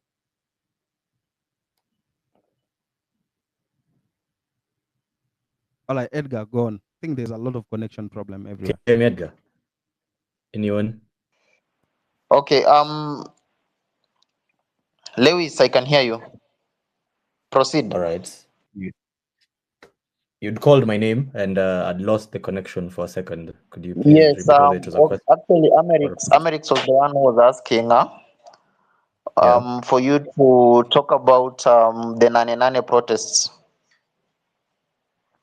Oh, the ones that we will have in Nanyuki, or just in general? Yes. In general. General and also Nanyuki. All right. Ah, cool. So obviously, Nane Nane is a public holiday as declared by the people. And I've seen that one of the things that's happening across the country, unfortunately, is that a lot of young people, they're being recruited by whoever. Obviously, we know who these people are. And they're making proclamations. Today, I was dealing with a problem in Laikipia with supposed Gen Z leaders calling off the maandamanos that we are planning to have. And they said very strongly, and obviously they've been looking for me. Unfortunately, I've changed my phone number because DCI has the other one, so they can text on that one. But we've been dealing with a lot of diversions from the political class, and it's been thoroughly frustrating, especially for me who lives in a small town. You wake up in the morning and then we say we're doing mandamanos at this time, and then somebody comes up with a different poster. Of course, one of the things that is our strength is also sort of our weakness. The fact that we are leaderless, obviously, we're tribeless, and then we don't have a central point of organization. It can, at some point, become a deterrent, because if anybody says that, for example, I'm saying in Nanyuki, let's meet in town, somebody produces a poster and then they say we meet at a different location, I don't have that latitude to say, no, we're not. Of course, I'd say it, but obviously, when these people are sponsored, they're sponsored with the intention that when I push back on their plans, they will reiterate on the fact that we're leaderless. And then they'll say, you're trying to make yourself our leader. But anyway, it happens, all these things happen. But on Nane Nane, we're insisting that across the country, I was having a conversation with a few people this past weekend, and we were saying if we are able to do it, even as we shut down, we do the mandamanos in Nanyuki, we're thinking even of ways in which if we're able to do on Nane Nane, anybody across this country who's able to go to the CBD. Personally, after if I'm able to do it, I'll just come to Nairobi as soon as I'm done, because I'm just 3 hours away. We occupy Nairobi and then we say Nane Nane, because what happened when we occupied the parliament, and I've been having this conversation with people, is that we left. We didn't make it stick. The next time we go to mandamanos, we need to make it stick. If we're able to go all of us to Nairobi CBD and occupy CBD, it will even be better. The ones who are not able, you need to hold fort at areas at your home areas. We also want to make sure that it's very peaceful, but it must be disruptive. And the people that keep showing up, because every single time we've had protest in Nanyuki, we've had to deal with goons. And again, and I keep insisting, our strength in the fact that we're leaderless is also sort of our weakness, because even when government operatives, and we know these people on social media, when they wake up with propaganda, they print posters in the same format we print posters. The other day, they were attacking some of the key members of this protest, and they're very, very vocal, and they're very organized. They wake up in the morning and then they target you. Last Sunday, some people were saying I was meeting the governor of Laikipia. Not sure what me and the governor of Laikipia would be talking about, but whatever, I guess. But on Nane Nane, it has to be said, across this country, everybody needs to wake up, and we need to make sure that this is our responsibility. Everybody needs to make it their personal responsibility to bring someone on board. And as soon as you're done, because I'm sure mandamanos in Nanyuki, because we are a rather chill town, we probably will be done by 5 p.m. If I leave Nanyuki at 5 p.m., I should be in Nairobi by 8:30. Tulale huko. Wale wanakuja na chai, they bring tea, so that it has to mean something. This 9-9, we can't afford to do maandamanos half. And I think that's also why we're taking this break between now and up to that time. If and I'm sure that some people are able to do with minimal meals, but I think on 9-9, if you're done with your maandamanos and you're able to make it to Nairobi, we should all go to Nairobi, to Kayuko, because that's our capital. And I think that's exactly where these people feel it the most. Our president clearly doesn't understand the language of conversation. The other day he keeps telling us about anarchy, he keeps telling us about the instability of our country. It's a bunch of nonsense, because if somebody comes to your home and then they beat on your child and then they are stealing your TV, you walk into the living room and then this person is like, hey bro, please don't respond because it will be chaotic. So be it, let it be chaotic, because that's the whole point. We want to make sure that we are heard na hiyo time ikifika tusikike. Mr. Lewis, let me just clarify something. Anyone telling you about anarchy is an idiot. We have a constitution that is very, very much alive. It is well drafted there. If William Ruto and his deputy go home, there is a person who is supposed to take that seat for about, 90 days, as we are having a re-election. Where the hell is the anarchy coming from? Hata niambia wase, msiogope, there's nothing to worry about right now. Yeah, so, and this is our country. Let nobody try and pretend like we just showed up into this country today. We've been quiet. These people plundered our nation. By the time tunasema this is gonna be a problem, when we say, guys, we're done, we're tired of listening to this, someone is telling us, guys, don't burn this country down. But you've been burning this country down for 50 years. So when it's our turn, we're not even burning it down. We're saying we're going to sit somewhere, we're going to march. I don't know where we'll march to, but I'll be, when watakuwa CBD mtaniambia tu when I get there at 8:30 p.m. But on 9-9, I will be ready to even walk. If they close the roads, tutajua tu njia ya kuingia CBD. But after we're done with maandamanos in Nanyuki, I'm making arrangements as we speak. Obviously, Citizen planned. The guys who are saying that we've cancelled maandamanos in Laikipia, I've been made aware of some of them, who they are. Pointless people, unfortunately. But so that's that. On 9-9, we will be there.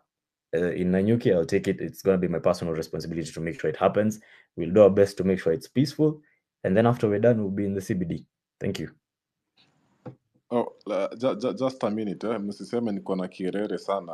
I just feel like my questions, my rage hasn't really been satisfied enough. I wanted to ask Okiya Omtata about the niobium in Kwale, pale Mlima Hills. Mr. Okiya Omtata, you told me Jacob Juma alitoa documents in your office.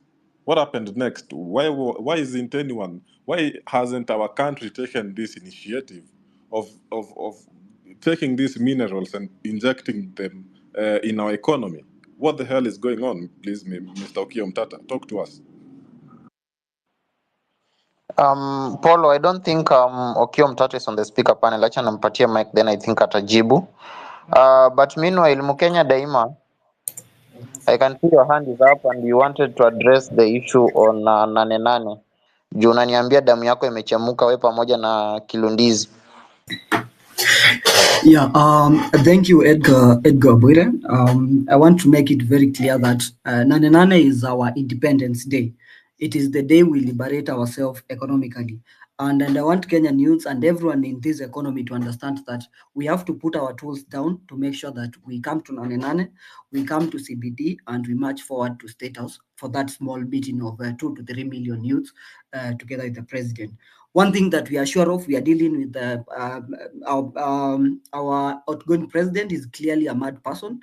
He's a person who has psychosis. He's someone who we can clearly tell he has lost touch with the reality. That's someone who is suffering from psychosis. That's something that clearly we can tell right now.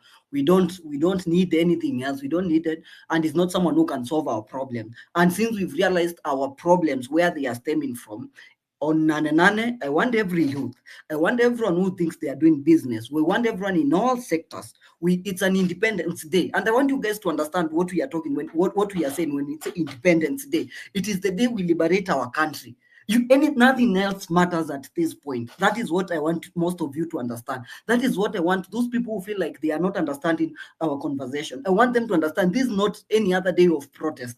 It is the day we liberate ourselves. It's the day we economically liberate ourselves, because we've realized that we are a rich country. We are a country that has enough resources, has enough minerals to fix ourselves. We are a country that, people have been borrowing for whatever stupid reason, like buying belts. Wengine tunalipia huyu apeleke wasichana sijui Dubai and everything. No, we are just tired. We need to fix our country. I want you guys to understand that cumulatively, this is a cumulative pain, and we have to settle the scores on Nane Nane. I want us to march, and when we are marching, I don't march from behind, I march from front. And we get to CBD, ikibidi tukae pale chini. We are not running. We are not going to play sijui rat race with the police. We are not going to do that kind of nini. We just stay there and we march forward to State House. And once we march, we liberate ourselves. It's an Independence Day. That is what I want you to understand. Imagine you witnessing the second independence, and this one is for yourself. This one you are doing it for you and for your future. That is what I want you to understand. Then from there we can start fixing the country when we have Ruto out, because when we have Ruto and when we have the presidency out, because I don't want anyone mistaking me thinking that when I mean Ruto, I just Ruto. No, I mean the presidency out. So Nane Nane, I want everyone to come out and know deep down, this is Independence Day. Nane Nane is supposed to be our Independence Day. Thank you, Edgar. And that is the message I had for the youths. Nane Nane, we must be out. It's our Independence Day. Okay, asante sana Mkenya for keeping it at 1 minute. Kilundizi, you've told me that you're boiling. Thank you, Edgar. First of all, I would like to thank you for this opportunity. And for me, I feel like Ruto is a mad person because he keeps lying every day. And for anyone who is believing or who thinks that there will be a change, I think I have to tell you I'm sorry. First of all, I'm beginning to feel like Ruto is the problem, because there is no way he was going to he is bringing back the same people. Now I'm beginning to feel like maybe anawatumanga, akiwatuma hiyo pesa zenye wanga wanaiba wanamletea. So for me, I feel like Nane Nane, that is the time we should be together. Ukiona mwenzako anaenda kushikwa unakwama na yeye. I think sijui kama mliona video ilikuwa ina go around Twitter, jamaa alikatalia jamaa kabisa akienda kuarestiwa. And I want to tell everyone, going to maandamano is an individual decision. Usiende pale juu ati unaona wasee wanaenda. Enda juu unajua chenye unafanya. Kilundizi. You know what will happen to us in the Kilundizi. future. Yes. Kilundizi. Unaweza ongea tu Kiswahili. Yep. I think Kiswahili kila mtu atakuelewa. You don't have to struggle with the... Na ndio naongea saa hizi. Sawa. Ndio naongea saa hizi so far. So ndo nasema kama ni kwenda maandamano, wacha ikuwe ni your individual decision, yani kitu kwa roho. Usiende juu unaona wasee wanaenda. Again, kuna wenye walifeel ni kama wamekatishwa motisha. Usifeel kama umekatishwa motisha juu ati kuna big ulikuwa una maybe unaangalia, yani ni kama alikuwa amekuwa model wako kwa hiyo maandamano. Ujue kuna wenye already wako compromised, and that is something that happens ikifika kwa movement. Yangu si mengi, but ni kusema Nane Nane tutokee mazi. Ni hayo tu. Okay, thank you so much Kilundizi. So I'm trying as much as possible to bring in a set of new speakers. I want as many people to speak as possible. So I'm going to let in Kenyan Germany lady. Hi, what do you have to say? Hi, sorry. Hi, everyone. Good morning, good afternoon, good evening. First of all, I'd like to send my condolences to those who lost their lives. Excuse me if my voice is not quite okay. I'm still not well. I'd like to tell Kenyans you don't realize what you have achieved. You don't realize that you're currently imprisoned in your own country. Nobody is going to be allowed to leave, especially those who've been outspoken on the matters of protest. But there is hope. People will be allowed to leave when Mr. Ruto leaves. And those who still refer to him as president don't understand what it means to govern a country. They don't really understand civic history and what a president should achieve. Now, I'd like to tell you that, first of all, people are frustrated. I see that there are less spaces, less numbers of people on spaces. But what I see is a regime forming, a regime in the making. You are a regime. You, people who come on the spaces, the bigger population of a country recognizes this as the current regime. That means Mr. Williams' regime is illegitimate. He can appoint as many people as he wants to. That regime, as is currently run, with the removal of the mace on the 25th, is illegitimate, and he can be removed from power. Now, I would like to just brief you a bit on a few things, especially going on to the protests.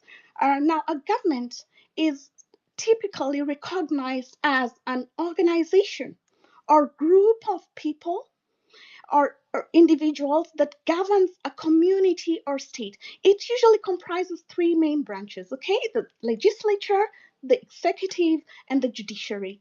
So governments are tasked with creating and enforcing laws, setting policies, and managing public resources. It has failed in the management of public resources, and that again makes it not be viewed as a government in such. It is only a regime on paper currently. There is an acting president who's not recognized by the majority of the population. That means the actual regime is the one on the spaces right now. And then also, recognition of a government can be either one, de facto or de jure, okay? So de facto recognition means you acknowledge a government that has control over a state, even if it hasn't been legally established. Even if it hasn't been legally established. And that is what we're seeing on the spaces. This is the current regime. And then the de jure recognition, on the other hand, refers to the legal acknowledgement of a government as the legitimate authority of a state.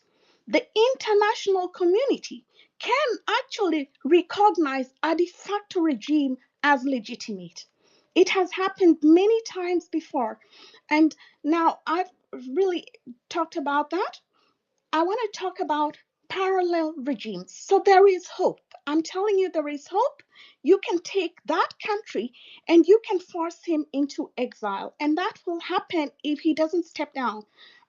Now, let's talk about a bit about parallel regimes.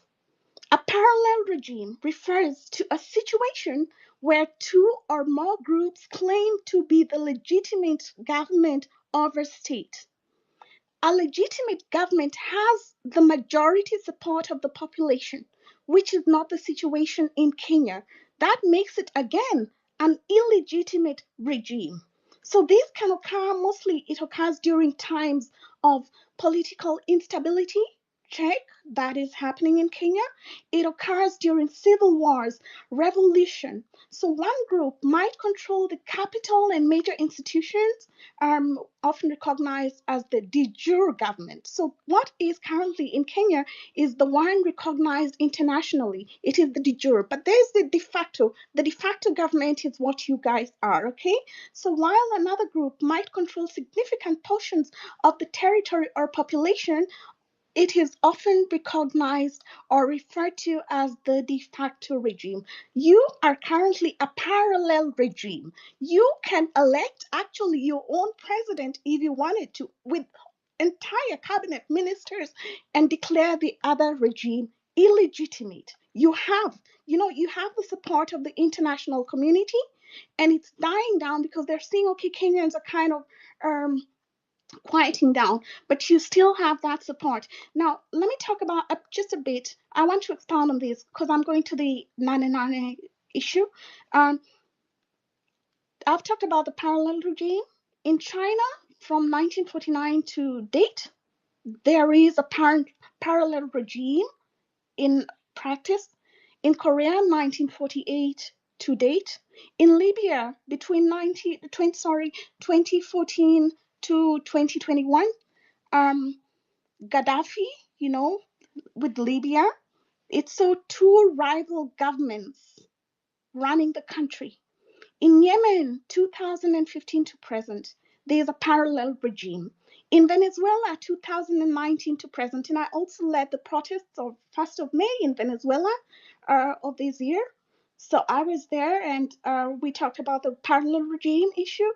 In Somalia, 1991 to date, there is, those of you who know, Pan-Africanists especially know Somaliland, they want secession from Somalia. So from 1991, there has been a parallel regime, complete with cabinet ministers, with their own president, with their own flag, and that is what you guys can do. But because you're the majority, the Kenyan flag belongs to you. The other regime, William Ruto's, is illegitimate. Please understand that. Thank you so And much then also, for I've talked too much. acknowledging. Yeah, you do talk I've too talked much. too You, much. you do talk too much.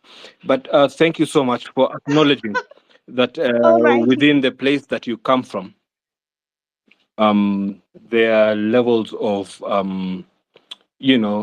deprivation of maybe where you would have been as it were then, because now you want to, without actually mentioning specific ways you will do it, bring our country down. I want to let you know, you have actually talked about state of anarchy, and you have actually tried to turn the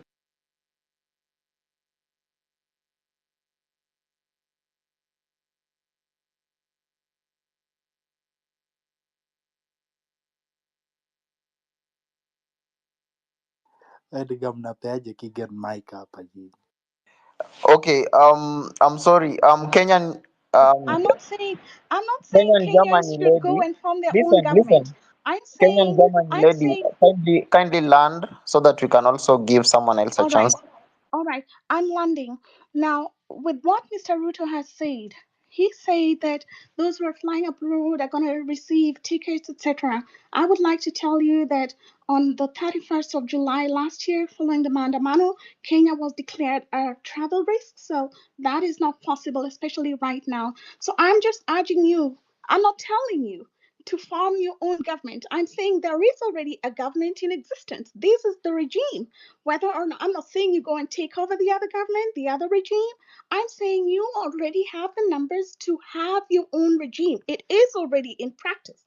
It's just not on paper. So thank you very much for giving me the chance to speak. And I urge you, for the guys, for the sake of those who passed away, please keep fighting. And I'm not talking about anarchy, Eric. Thank you. Can you hear me, Edgar? Perfectly. All right.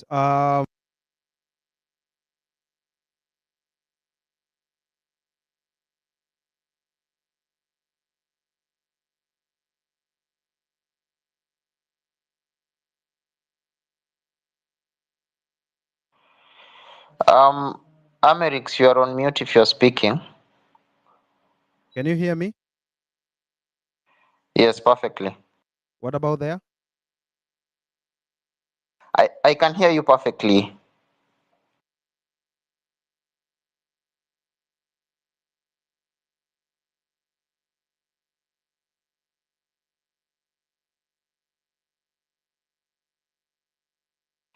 Amerix, you are on mute if you are speaking.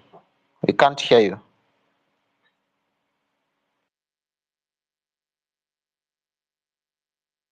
Okay, as Amerix fixes his mic, Bravin, you had your hand up. Okay, there are few things I want to talk about because there's this issue of having a leader. I don't think we have exhausted that issue properly because this is something that people on other platforms who are also in the movement need to understand. You know, we have gotten where we are because we have been leaders. So when you have leaders in place, you are making it easier for the government to, or the rogue people who are in government, to hunt down and pinpoint individuals, and they'll go after them. They'll turn their lives upside down. They'll go and surveil them. They'll do a lot of things to those people there. So when you have people who are not like appointed, or you have not done the easier work for them, then it's hard for them to pinpoint individuals. So that's one. Another thing, you need to understand that the success of this movement is based on decentralization. So as people are in the villages trying to demonstrate, Bravin, improve your speaker. Your speaker is very low. Can you just fix your speaker or your mic? Am I still low? It's okay. Okay. So there are people who are in different parts of the country. You find there are people who are in the villages, and they're still they want to still air out their issues. So if you make it centralized, it will be a bit difficult. You will start demoralizing people because the moment you start picking individuals, that's one. If you take an individual to, let's say, a position of leadership, and for example, there are people who have not seen this person, for example, on the streets, that's one. Two, you'll not know how you're going to arrive at these leaders. What criteria will you use? There are people who are not on these platforms, but will definitely form good leaders. So there are people who are doing these demonstrations out there, outside social media. So we have people on Twitter, we have people on TikTok, we have people on Instagram and all other platforms. And then we have people who are not in any social media, but they are still agitating for their rights, but they can also make good leaders. But how democratic will be that process if you decide to do it right now? So those one will not get a chance to, they'll definitely be demoralized. So that's why you also do not need to have the leaders, because I still believe those people who are pushing to have a leader are definitely infiltrators. Then another issue is, when you pick leaders right now, the movement has just started moving. If you pick leaders right now, you are likely to pick people who are state infiltrators, people who are from the rogue side of the system, that will now be in the position of leadership, and are definitely going to give the information to the people that are not supposed to get that information. And if you look at someone, there are people who are on the timeline who have started changing the tune. They have changed. They have not even sought justice for the people who are killed, but they already are singing the tune of the system, which is definitely oppressing people. Then the other thing you have to realize is this: these guys, if you want to beat a dictator or people who are rogue, you need to think like them, then think better than them to beat them.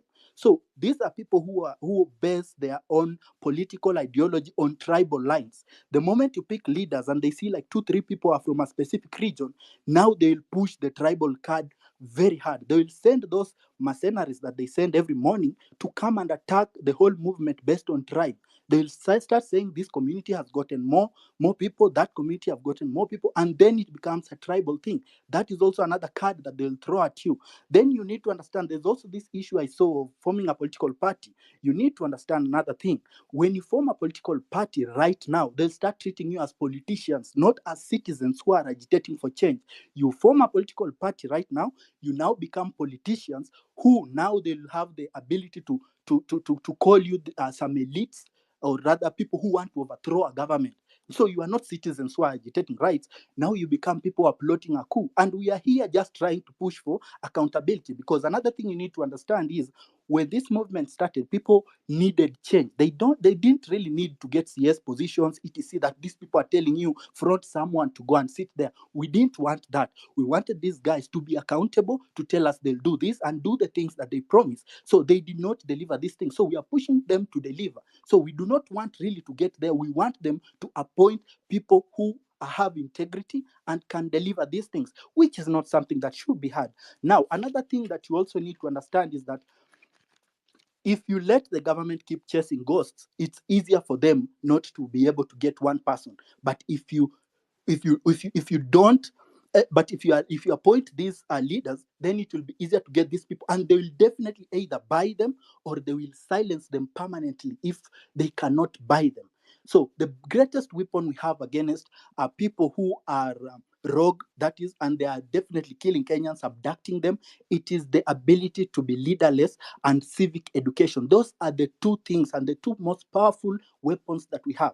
Then another thing that we have not addressed, I've seen Kenyan Germans talking about low numbers in the spaces, etc. You need to understand there are two things. When you are in fighting a war, it's both mental and then physical on the field. That is the protest. So the government has sent the police officers who have been brutalizing people. That is intended to kill you mentally. People are being murdered. It is affecting most people mentally. And if you want to understand the impact of that, it is intended to bring the women who are coming on the street off the streets, because most women are emotionally easily affected emotionally, so they will not want to keep coming out. But you need to also encourage those people that they are still agitating for their rights. And as much as we push this, they also need to understand that they can also do the other work of online, sharing posters of probably people who have been abducted, people are missing. They can still participate in that way. So just encourage them to be a part of the whole thing, but they need to also understand that we need to also understand that people also need that support when it comes to the mental aspect of it, because these are the people are agitating for their rights. And the abuse of human rights is one of the leading causes of mental health challenges. And as someone who also advocates for mental health advocacy in itself, I am one person who is going to the street because I can see this brutality. I can feel the pinch. So as a person, I joined this movement because I feel this Thank thing you. affecting me as Thank an you. Hold there. individual. Thank you. Ndego Advocate, you were to raise some issues on the petition. You have petitioned the is it the impeachment of the presidency? And then there was, yes, go on. The mic is yours now. Tell us. Thank you, Eric. Thank you, everybody, for the submissions made. The gentleman, I think, from Zimbabwe made very able submissions in respect to the GMOs. I think those are some of the things we must pick up. Additionally, just to bring the members up to speed, I did share with Eric the content of the petition. The petition has 50, I think, about 3 or 4 major prayers, where we are asking the High Court of Kenya to make a determination whether or not Kenyans can participate directly in bringing down or in removing Mr. William Ruto and Mr. Gachagua from office. We have gone to court through or seeking to enforce the provisions of Article 1, which provides that power belongs to the people and they may exercise that power directly or indirectly. So the indirect aspects of people's power in our petition, we are claiming that it has failed because Parliament has failed to hold Mr. William Ruto and Mr. Gachagua to account. Parliament has also refused to apply the available constitutional tools to hold Mr. William Ruto and Mr. Gachagua to account. And therefore, we are asking ourselves and we are asking High Court to make a determination whether at that particular time, Parliament can be deemed to have negated on its duties and obligations, and whether, upon that finding, whether the people can therefore exercise their sovereignty directly. And the means that we are proposing to exercise our sovereignty is through a referendum.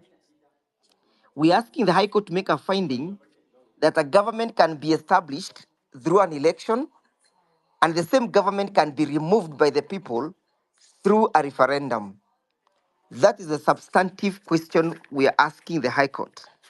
The grounds upon which our petition is premised is that there is serious diminishing of capacity on the part of Mr. William Ruto and Mr. Gashagua's government, and that diminishing has withered the confidence of the people. It has rendered his government illegitimate, and therefore we're asking the High Court to give us a leeway where people can participate directly in removing him from power. We are asking the High Court to make sure that this determination is made before October, so that people can go to a referendum and vote to remove Mr. William Ruto from office. Our argument is that a referendum is not only a tool that can perhaps be used to bring about change of the constitution or to bring about change of constituencies or anything, or the amendment of the constitution. We are saying that a referendum is also a mean or a tool available to Kenyans through which a government can be established. So the other issues we are raising is that, for example, the other day he went to the US, he signed some covenants and agreed that Kenya should be a non-NATO ally without the participation of the people of Kenya, without the participation of the Parliament of Kenya. And we are asking that he has actually sold out our sovereignty. The other issue that you also raised in our petition, among others, is that he has agreed that the US should create a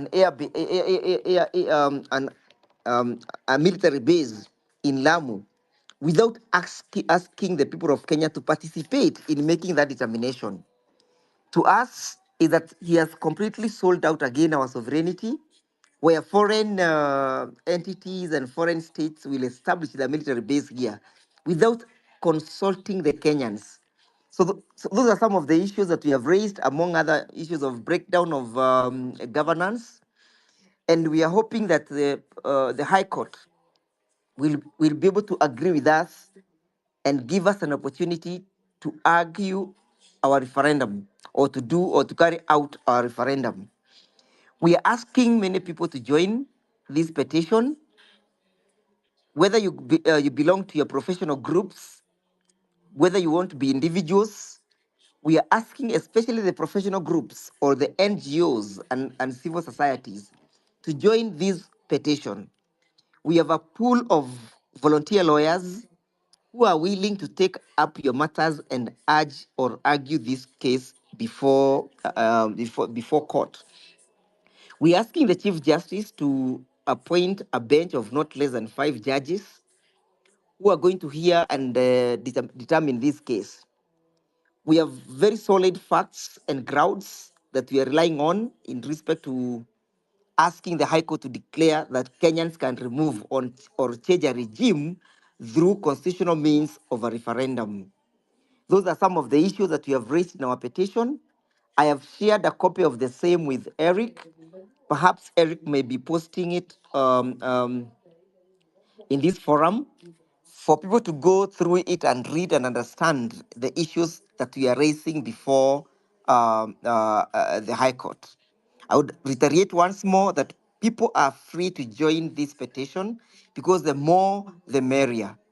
If you're able to collect signatures from wherever you are, as long as they are designated signatures in support of the petition for referendum, we'll be able to take those signatures again and collect them in our affidavits and show the court the weight of the case and the desire that people have. Of course, the argument about the loss of legitimacy is premised on the ongoing protest against government and the inability of Mr. William Ruto to protect life, which is so sacred, that he has unleashed his militias to go and kill Kenyans who are exercising their constitutional right. So we are saying that Kenyans have a right to remove him because he has failed to defend the constitution, which he himself swore to defend. So those are some of the issues, Eric, we are raising in our petition. I'll still remain available for further consultation or clarification. Thank you.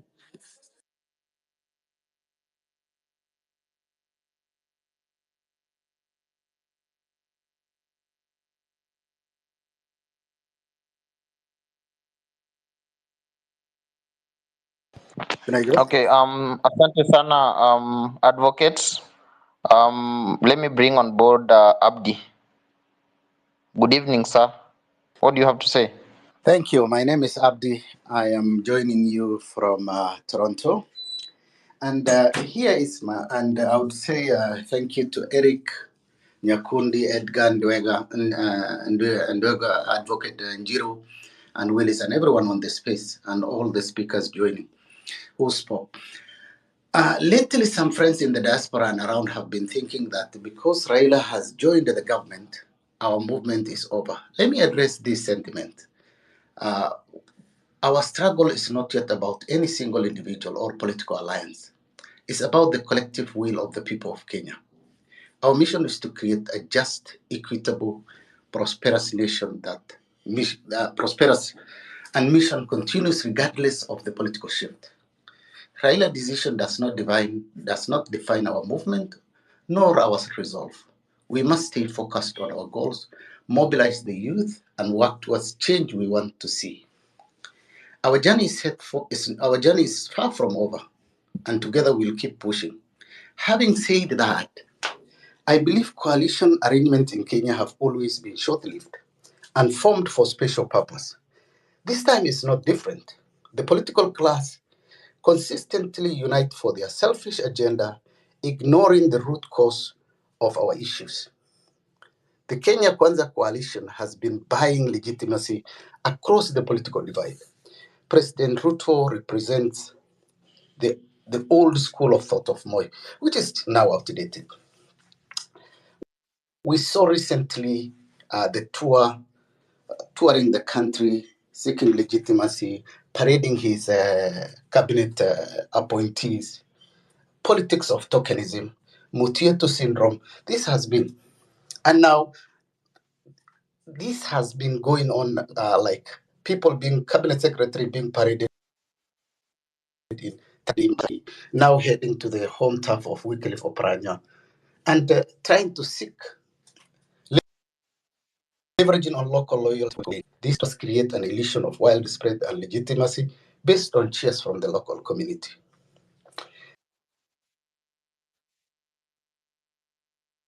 I would say the president politics still represents politics of mass manipulation, engaging tactics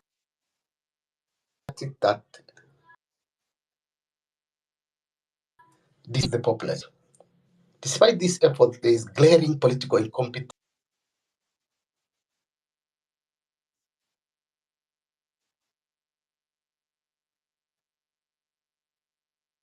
reflected in the continued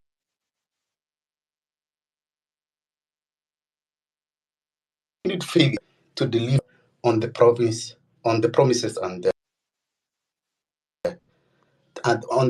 to govern effectively. The people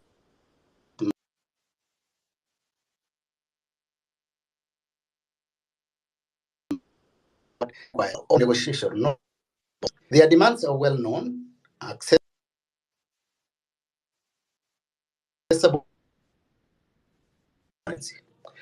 The senator said in earlier, Kenya our software is working, and we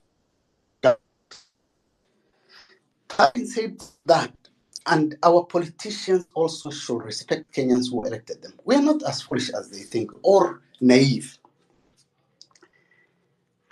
Finally, the KK government is all about political settlement between right Ruto. There is no economic benefit to the citizens. And we see the KK regime is overwhelmed by responsibility and status of their office. They are yet to settle in reality. They are in charge of this country. This information all divide, as you have seen, legitimacy through tribal cabinet appointment. Kenyans will violently and painfully anything the regime throws at them. We are up. It's not that we are up against. We are not up against two people. We are up now against an entire system and alliances, not just one person. It is them versus us. Here is the step to take to victory, nane match, as they say. Mobilize the youth. They must lead the change, organize, educate the young people about their power and potential. Let's encourage active participation in the political process to drive the change we desire in this country. The youth see themselves as the key stakeholders in Kenyan future. Two, we must enhance and embrace citizen-driven journalism to reshape the narrative and counter the mainstream media biases, encourage independent reporting and storytelling that reflect the true aspiration and struggles of the people. The other thing you can also use is to leverage on social media. Social media platform to disseminate messages, mobilize support, maintain pressure on the political class. Social media is a potential tool for grassroots organization advocacy and real-time communication. I will also add this, maybe I don't know what is your school of thought. I will say we should also form alliance with like-minded groups and individuals, including the civil society organization, activists, other movements that share the vision for better Kenya. Unity strengthens and broader base of support. Final take is also civic education. Educate the public about their rights and their responsibilities. Empower citizens to demand better government. Hold their leaders accountable. Civic education is crucial for fostering an informed and active citizen. We must also ensure our young people are registered to vote. This is something that we miss every time, to participate in the electoral process, to support and encourage youth candidates committed to the cause in the coming elections. Finally, this is the thing, we must maintain violent resistance, uphold peaceful, non-violent means of protest and resistance. Violence can undermine the movement legitimacy and provide the government with a pretext to crack down. Non-violent resistance ensures a high moral ground and broadens public sympathy. With that, I say thank you for giving me this opportunity, and God bless you all. Thank you very much. Edgar, can you hear me?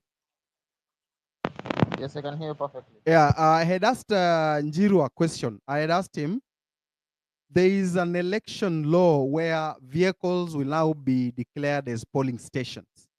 So I was wondering, don't you think a member of parliament will designate his car to be a polling station? What are you doing about this? And then I'm also asking you, Wakili Njiru, kwa nini tusitumie tu ID kupiga kura? Kwa sababu mimi nikitaka kufungua bank account leo wataniomba ID. Nikitaka kufanya those very serious transactions, they will not ask for my voter's card, they will ask for my ID. So how comes mimi nikienda kupiga kura naulizwa voter's card and not ID? And I think ID is more powerful than a voter's card. Don't you think we can skip that process of voter registration and save the 9 billion? Because every voter registration exercise inachuanga between 9 billion, between 7 billion and 10 billion in terms of money. Why can't we skip that and then we just decide to tumie ID card? Wakili. Thank you, Eric. Allow me to begin by perhaps sharing my small knowledge about elections. The reason why we register voters, one, is for ease of electoral management. For example, the procurement of election materials. We need to know the exact number of materials that we are procuring. Number two, if we were to say that every Tom, Dick, and Harry goes, and that an ID would be the ultimate document and that does not require registration, it means that then we are not able to hold, rather to account for how many votes have been cast. For example, we need to know how many registered voters are there in a certain constituency and how many turned up for voting. This, of course, will deal with the issues of electoral malpractice because we are certain as to the number of the registered voters. So for me, the problem is not about registration because registration is quite crucial for election management and also for accountability purposes in an election process. Number three is the question of the ID is paramount. And you can see government uses ID as a means of suppressing voters' registration and subsequently suppressing the outcome of an election and the ability of people to express themselves. And while ID is quite crucial because voting must be done by individuals beyond the age of minority, what we should be calling for is acquisition or access of these ID cards. we should be proposing that the process of processing the ID cards ought to be devolved from Nairobi to the counties and make it easy and expedient and efficient for people to be able to acquire them, because IDs and registration of elections are intertwined. Number three, the question of motor vehicles being used as voting areas or voting regions or voting centers is a serious question, because who determines when a motor vehicle should become an instrument where voting should take place, and what is the justification? To me, I think that is bad legislation. That is a bad law in my view. It's a law that is capable of being abused in favor of the persons who have the ability to influence the elections. And as such, that is one of the issues we should be raising with the IBC Act, that it requires urgent amendment so that we may seal all possible loopholes where elections can be manipulated. I think that's all, Eric, for my clarification. All right. Thank you. Thank you very much. But before you leave, will you be in a position to connect with Rutendo from Zimbabwe and Yes. see if you can follow up on this issue of GMOs, especially this livestock bill? Yesterday, we saw women from Samburu Yes. protesting that their milk is being taken away by the dairy board. Yeah.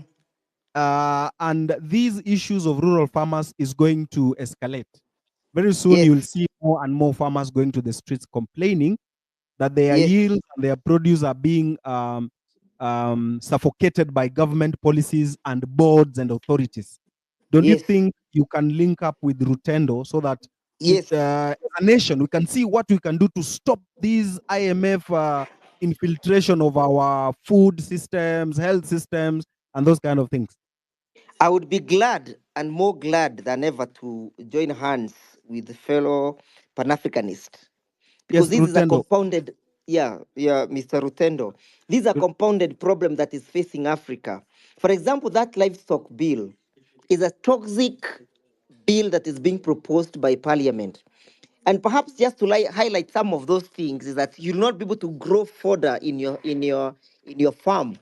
You'll not easily be able to feed your cows with the millet or the corns that you're farming in your farm without the accreditation of a body they are calling an authority to regulate that. Even for you to build a small shed for your cows, you require to be regularized. For you to sell your milk, or even for you to go and get a bull from your neighbor just to come and serve your cows, you'll also require to be regularized. So some of these things are the ones that global movements are making it difficult for us to perpetuate our African traditions, culture, and to perpetuate ourselves. Why are they restricting that my neighbor cannot come and ask for some assistance from my bull to serve its cow? Simply because they want to control the genetics. They actually, in the livestock bill, establishing a genetic center. The genetic center will be manned by an authority that they have created in that particular act. It means that your cow cannot be served by the genes of the bull of your neighbor, and therefore they are trying to globalize even the manner in which our cows will produce. Not even cows, even your dogs and your pets are also regularized by that particular act. To me, we need a full day or a full session to go close by close on that particular act. I've read it, I have gone through it. Is an act that we must call out Parliament to reject the way they rejected the finance bill. But also we also need to look at the question of globalization and how globalization is also influencing the manner in which and how we live. They want us to completely alienate our food sovereignty so that we may become completely dependent on them.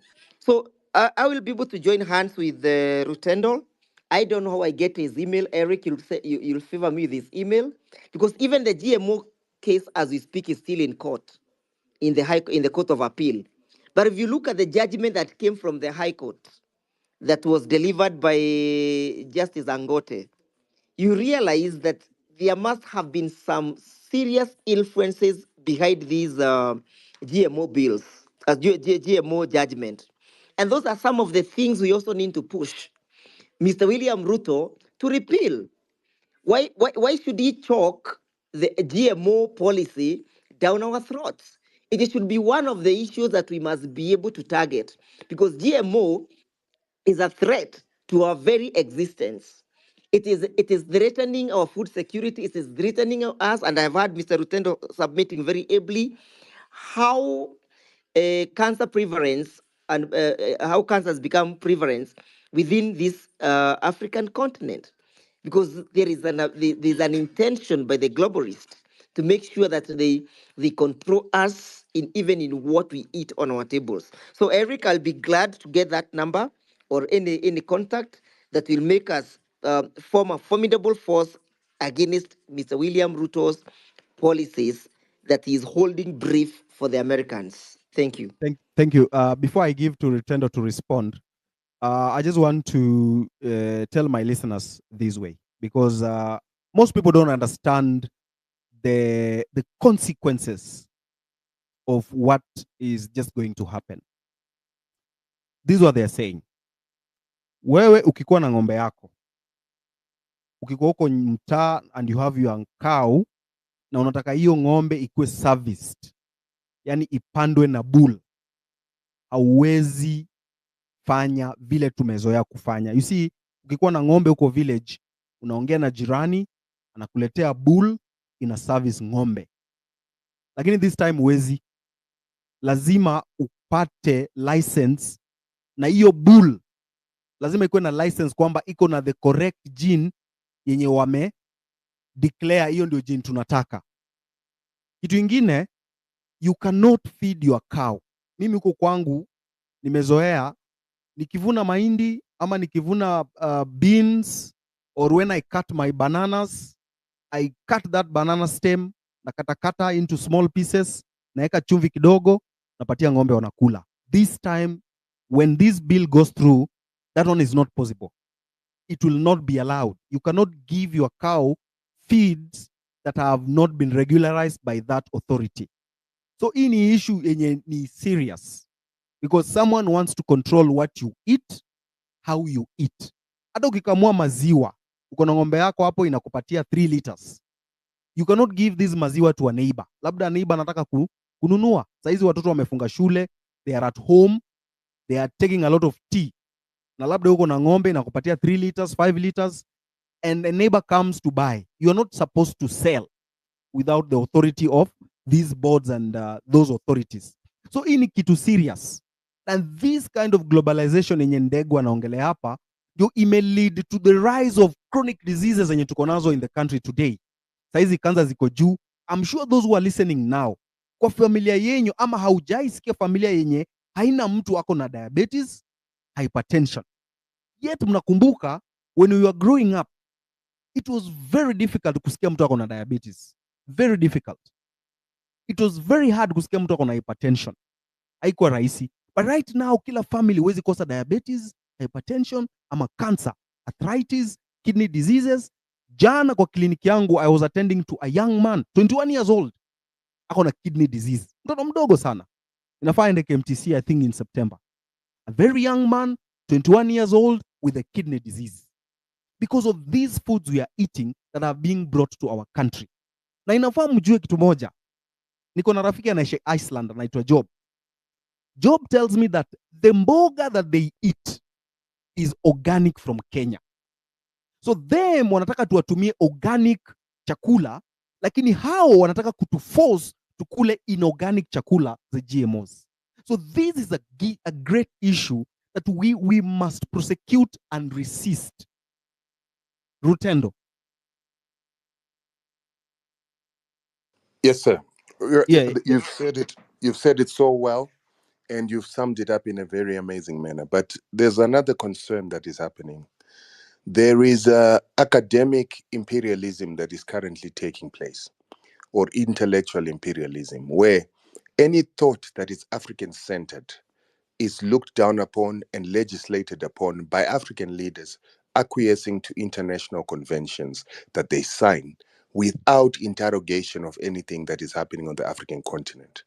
So you need to understand that the country with the most cattle in the world per capita is actually Chad. And with Chad, they actually have more cattle per capita than any other country in the world. And they have done that by preserving their cattle as the indigenous species, raised according to the indigenous tendencies or the indigenous practices. I'll give you a perfect example of how it is that we see the success of Chad. When Chad got independence in 1960 or 1961, they had the same amount of people and cattle as Zimbabwe then, 1961. 2 million cattle and about a population of about 5 million people. Today, Chad has got 32 million cattle, and Zimbabwe has got 5.6 million cattle. That means that Chad has been able to increase its herd by 6 times the amount that Zimbabwe has. Why? Because Chad, the moment that France stopped colonizing Chad, it had not totally changed the traditional practices. France had not changed the traditional practices of the Chadians.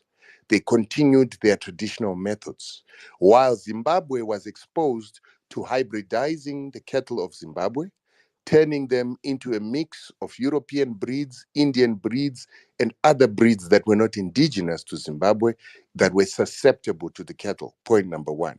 Point number two, there was also the proliferation of diseases like foot and mouth and other diseases, like anthrax, by the white colonizer in order to ensure that they kill the self-sufficiency and the bank of Zimbabweans in Zimbabwe, compared to Chad, where the French did not do that.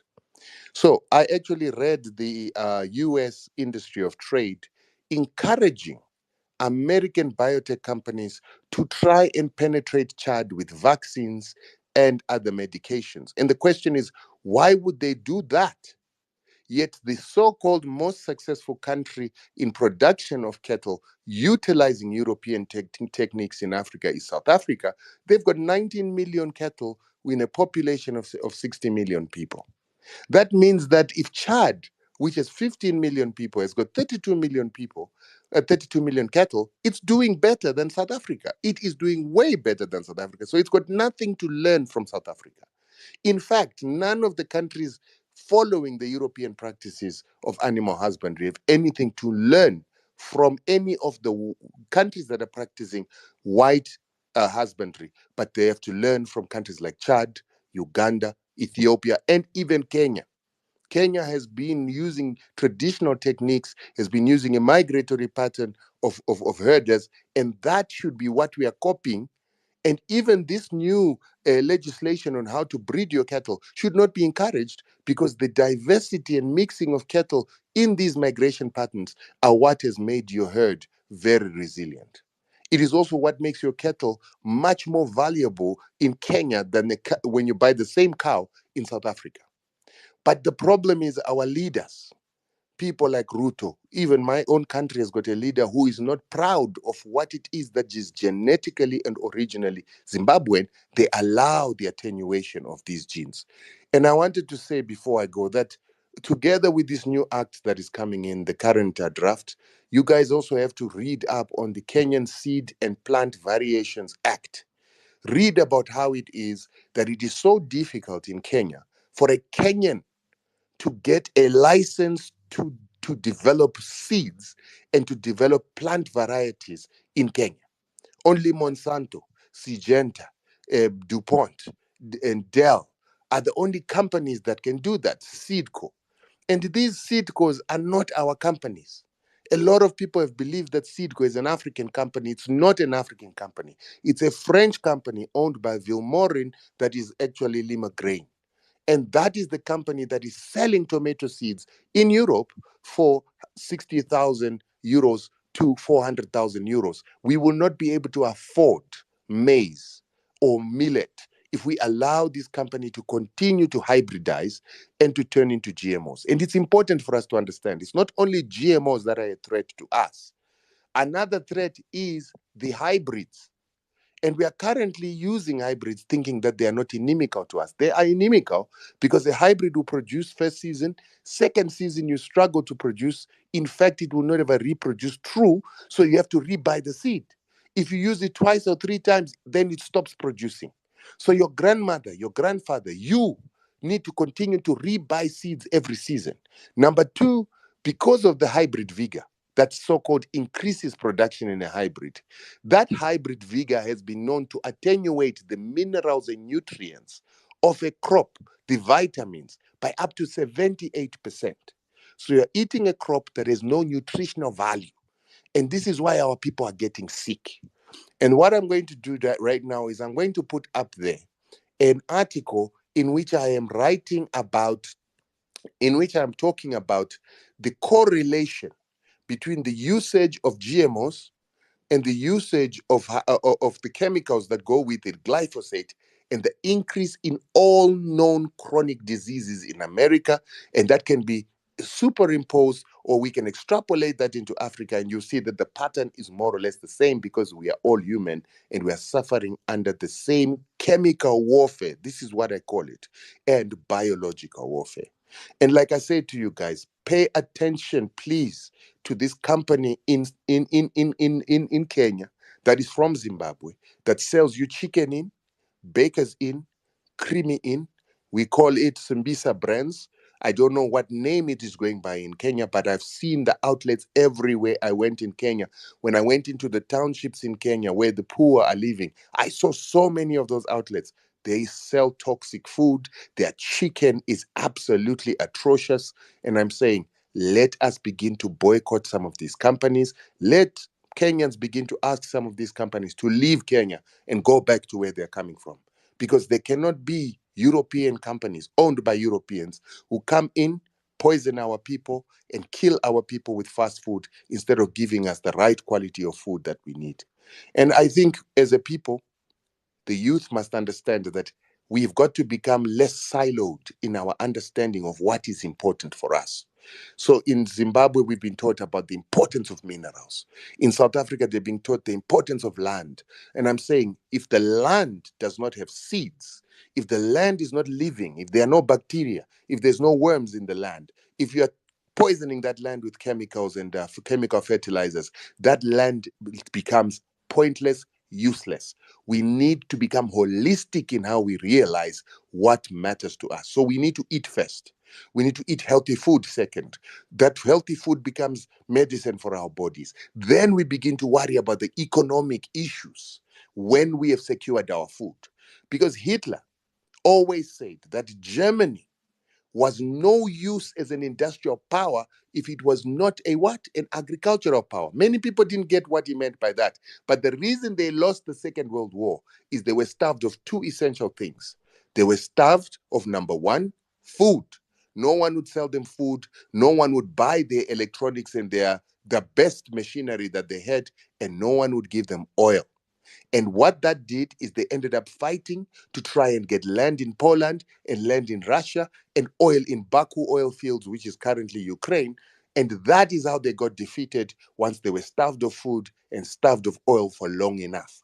We must learn from that you can be industrialized, you can mine, you can have industries, but if you don't have food, it means nothing. That is why America continues to be food self-sufficient. But while they're being food self-sufficient, the idiots have decided to kill their own people with toxic GMOs. That is why today they've got the biggest amount of chronic illnesses and the use of chronic medication, where 58% of the world's chronic medication is consumed by America. And for those of you who've been to America, those of you who live in America, you've seen how many Americans look obese and many look like zombies. Even the mental illnesses have increased in that country. But those people can afford to treat their people in their chronic states as amoebas as they look, as zombies as they look. What about here in Africa? We can't afford that. We're still trying to catch up with the rest of the world. We cannot afford to be eating these foods that have turned these people into zombies, because we don't need zombies in Africa.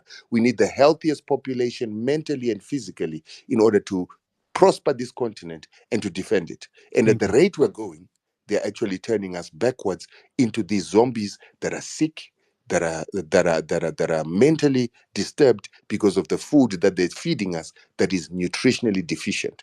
Now, Thank you. lastly, I don't Mhm. even understand why I'm using the word the food they are feeding us. Because as Africans, we shouldn't be fed by other people. Every person should have a village where you can grow your own food and reproduce that food. And if you lose your job in America or at home, you should be able to go to the village and be able to sustain yourself. We are losing that sustainability because of dependency on imported food, imported seeds, imported chemicals, and imported machinery. And we need to work on that. Thank you very much. Thank you very much, Rutendo. So I will connect you, Ndegwa, with him so that you can continue this conversation together and for the benefits of our Africans. But before I hand over the mic to Edgar and Cyprian, my co-host, I just want to tell you guys, take care of your health. Take care of what you eat. It is not rosy. It is not good as you might think. It is bad. Don't just eat anything. This is a chemical warfare against the people of Africa. And that's one of the reasons why we are on the streets protesting for our sovereignty. Mchunge sana, kitu mnakula, your health and your life. Right now, that shifting, I don't know, whatever it is, that rogue thing yenye imetoka WHO will not help us. Edgar, back to you.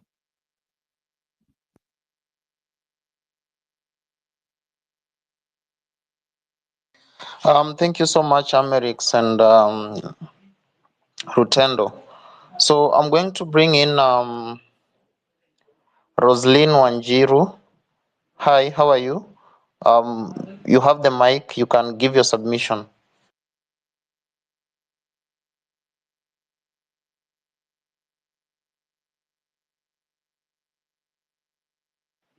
Roslyn, are you speaking? Can you hear me?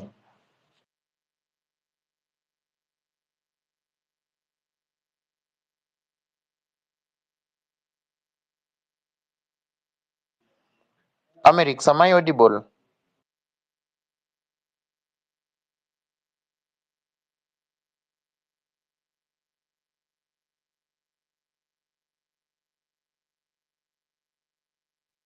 Yes, you're okay. You're okay, Edgar. Okay, Roslyn, I can't hear you, so I'm going to move to Henry Indindi. Mambo vipi bingwa, na una mambo yepi ya kusema kuhusu swala hili zima ambalo tumekuwa tukizungumzia tangia saa 2 za usiku?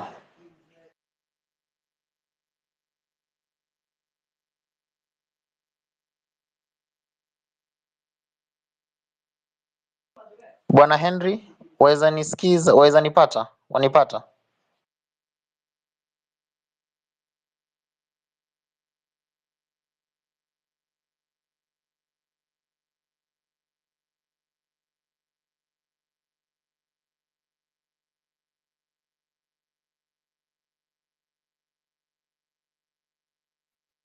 All right. If they're not available, just move to the next one. I've been trying to bring Okia here. I don't know why he's not joining in as a speaker. There are those issues he had raised, and he needs to finish the cabinet, the whatever, and all those things. You can remove these others, Henry and the other one, then bring in others. There's so many requests I can see here, 103. Just bring them so that they can talk. Okay, let me try. Okay, I sent you the link.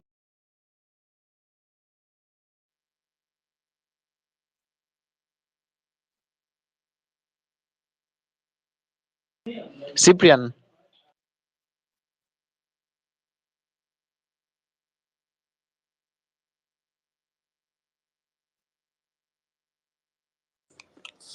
Yes, Edgar. I really can't see any mics on my side, so if you could also assist me in adding more people on the speaker panel. Juu kwangu naona request 9 peke yake, nikijaribu kuongeza inakataa, sijui mbona.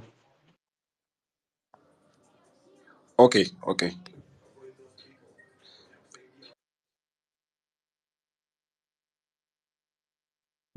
Bravin, you can finish your submission.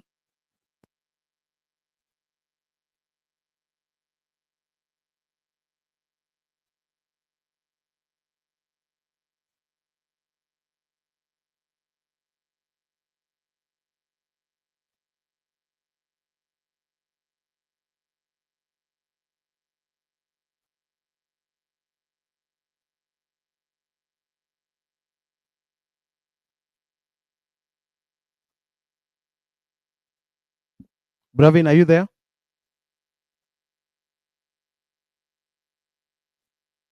DK Lemay? Hey, hi, Eric. Yeah, go on. I just want to interject on the issue of the gold mining. Okay, I come from Narok, and really, at a place called Kilimapesa in Transmara, there's a lot of gold mining going on there, and we have not seen any even benefits as the county. We are not even aware who are the real owners of these gold mines. And I'm not sure even if the national government is benefiting out of it. Or I think it is just the private guys who are doing this. Also, to go on the Nanenani, guys, I think we should mobilize and make sure that we occupy that day and make sure that these guys go home.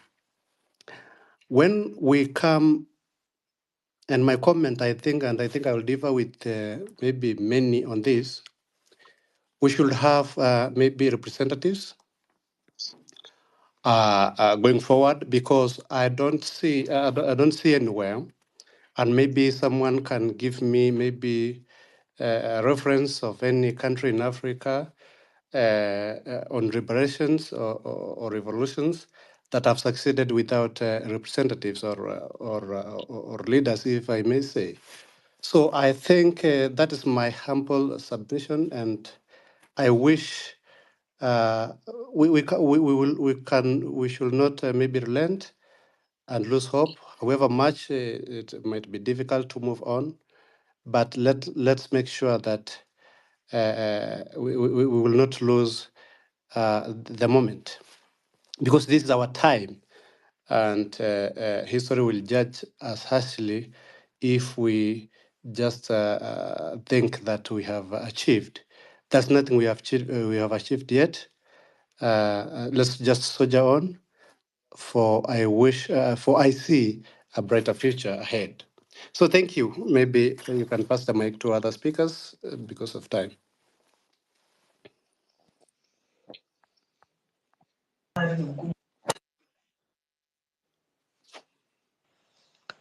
Thank you so much, Dr. Lemay, DK Lemay, sorry. And thank you, Cyprian, for adding these new fresh speakers. I really can't see them on my side. So 1 minute, Irene.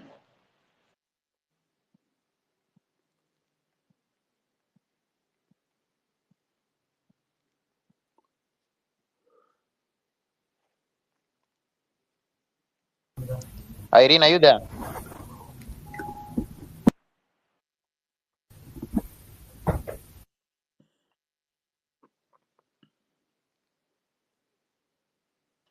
Okay, I'll move to Mariama.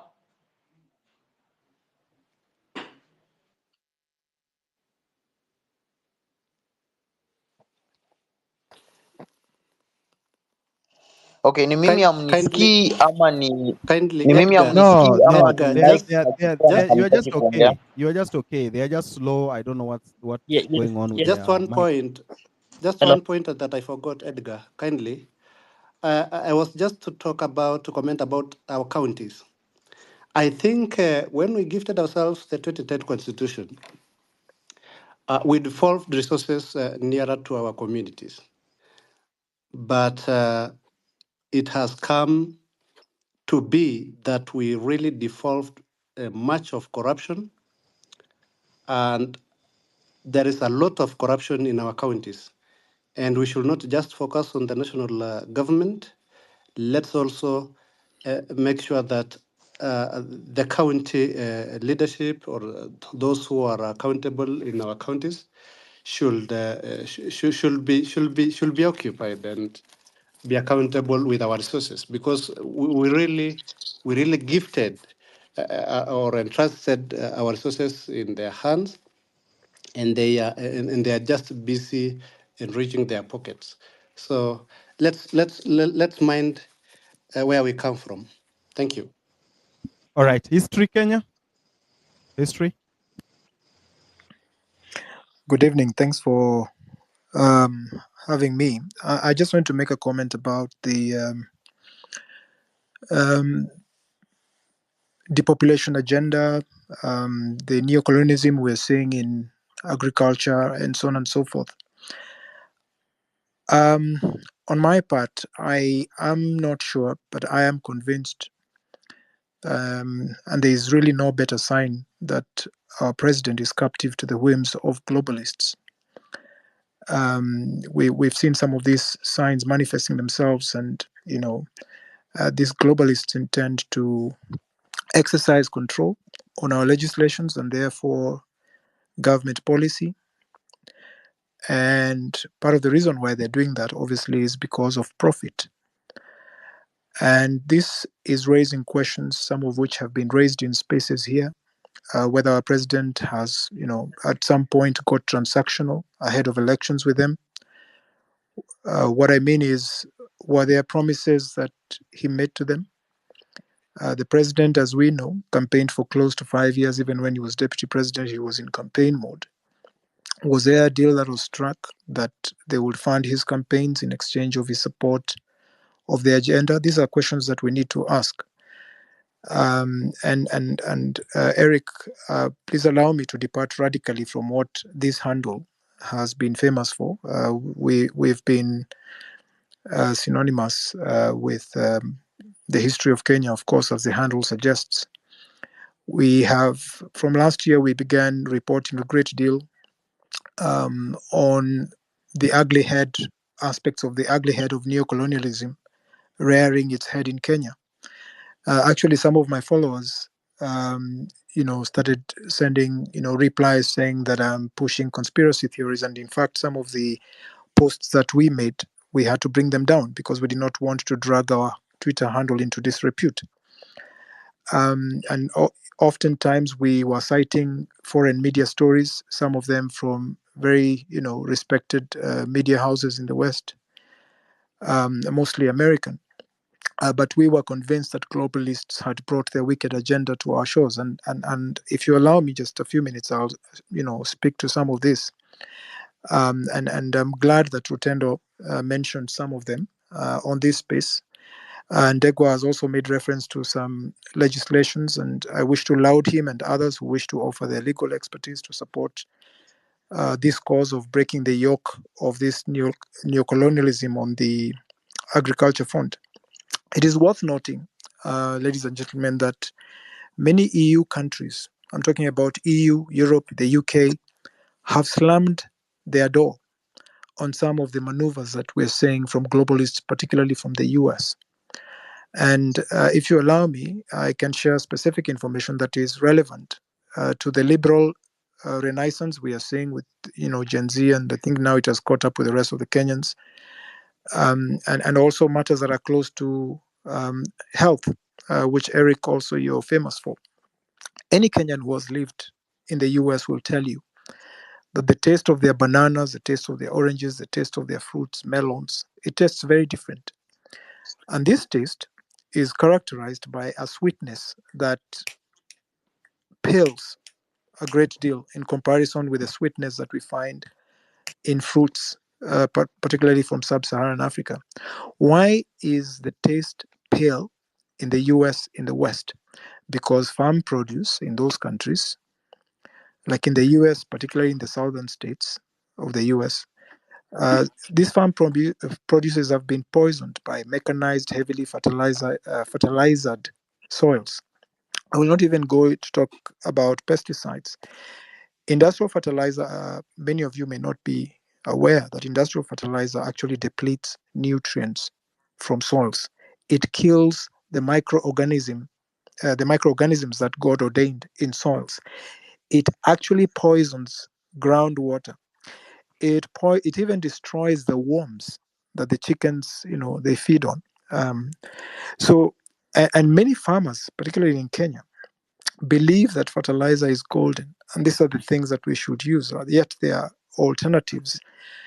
If some of you may know that many foreigners in Kenya, particularly from the West, working for UN or the many international agencies based here, when they retire, they want to stay on in Kenya.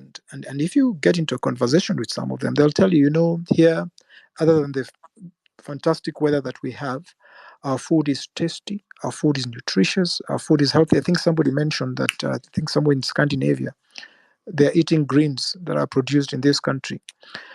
But not to digress, there's an aggressive agenda in Kenya, led by government, for reasons best known to them, to promote the use of industrial fertilizer. And that some of this fertilizer is, or a great deal of it, is actually subsidized. And the question arises, why are broke African governments providing farmers with subsidized fertilizer? Because it's part of a depopulation agenda. And some of the investors that we know who have invested in agriculture globally, multinationals, themselves have been outspoken, and they've made it bare that Africa needs to be depopulated. Our forefathers, for centuries, they've been custodians of very noble practices in agriculture. The Ameru and the Kikuyu in Kenya, for example, they abandoned a farm after 4 or 5 seasons so that the soil could degenerate. They knew how to use compost, because compost is, of course, is freely provided by the designs of our Creator. And so some of these practices are being replaced, and they're being sacrificed at the altar of commerce by globalists. And it's a very unfortunate that we seem to be now led by a government that is captive to their agenda. And I'm really asked for this mic just to sensitize Kenyans, to open your eyes. There is an agenda that is going to kill us. It's undermining our health. Just to give you an example, fertilizer, industrial fertilizer, is not good for food, as much as you may refuse to admit it. Because there's a certain order, all the nutrients come from the soil, including fish. Fish feed on algae, or fish feed on algae, on other fish that feed on algae. All the nutrients come from the soil. We eat meat. Americs will tell you meat is rich in iron, it's rich in B vitamins, it's rich in selenium. They come from the soil. There's a certain order that is being upset, that is being interrupted by commerce. And we need to be sensitive to that. And our government, which is leading the government in trust for Kenyans, is actually pushing legislation that is going to kill Kenyans, make us sick. And it started off with fertilizer. It has now spread to seeds. It is now getting to livestock, including beehives. If you own a beehive, you'll now need, if the legislation that is, I think it's Kimani Ichung'wah, the leader of government business, is the one that is pushing this, of course, on behalf of government. If that legislation sees the light of day, you will register your pig, your cow, your camel, even your beehive. What is their interest in honey? And we know bees are getting scarce around the world. Yes. And if bees disappear from the face of the planet, so will food. Yes. So there is somebody who is looking to exercise control. Some of them are some of the wealthiest individuals. They are the biggest landowners. So we need to act like detectives. Just look at the jigsaw puzzle, and you will see that there's a pattern. So I just thought I will mention that I don't hog the microphone, and I'm loving these conversations, All right. and this is great civic education for Kenyans. Asante, Eric. All right. Yeah, I'll yield. Thank you, sir. Thank you very much. Thank you very much. Edgar, are you there? Yes, I'm Yeah, here. you have to be keen because I've been sending you messages on your DM, and also Cyprian. So who is next? Wakili Steve. 2 minutes each. Wakili Steve, you see the problem is people ask for mic. When you give them the mic, they come here, they fumble, they don't talk. Wakili Steve.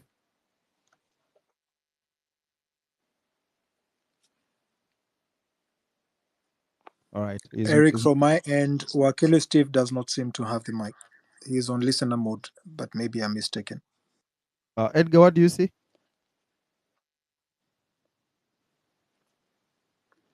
I can see him. Hello. All right, go on.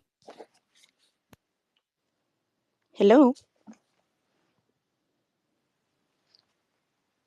Hello. I think you can carry on. We can hear you. Yes. Okay, my name's Amy.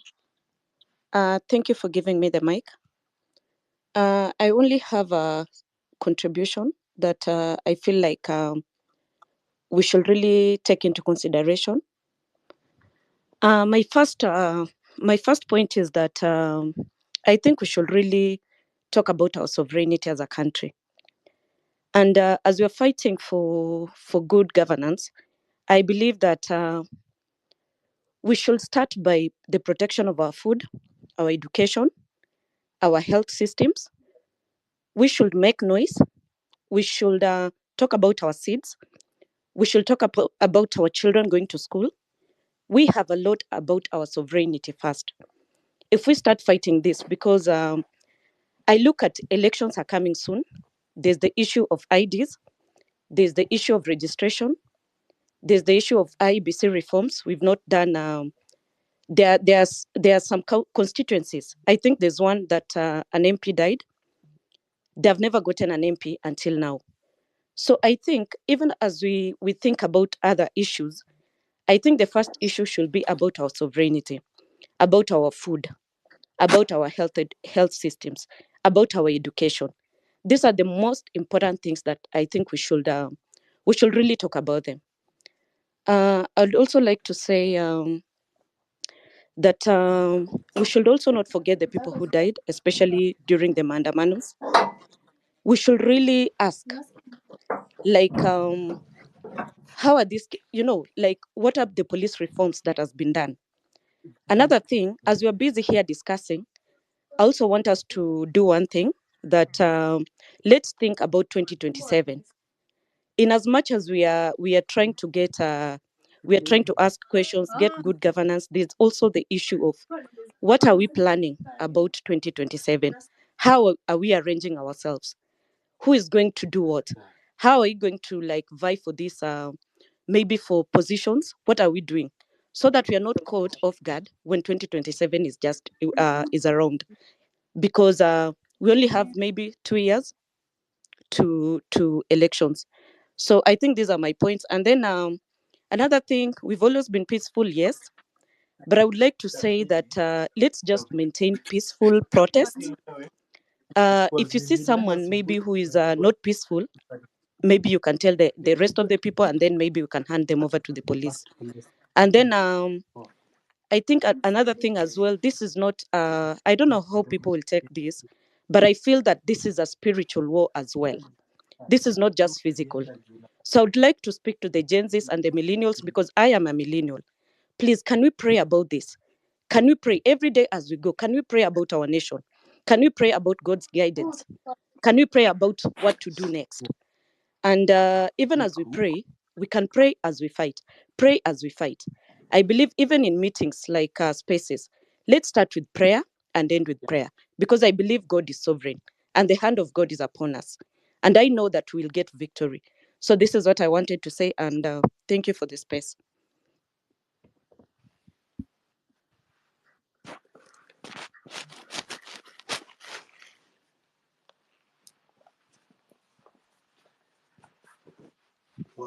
Hello, next.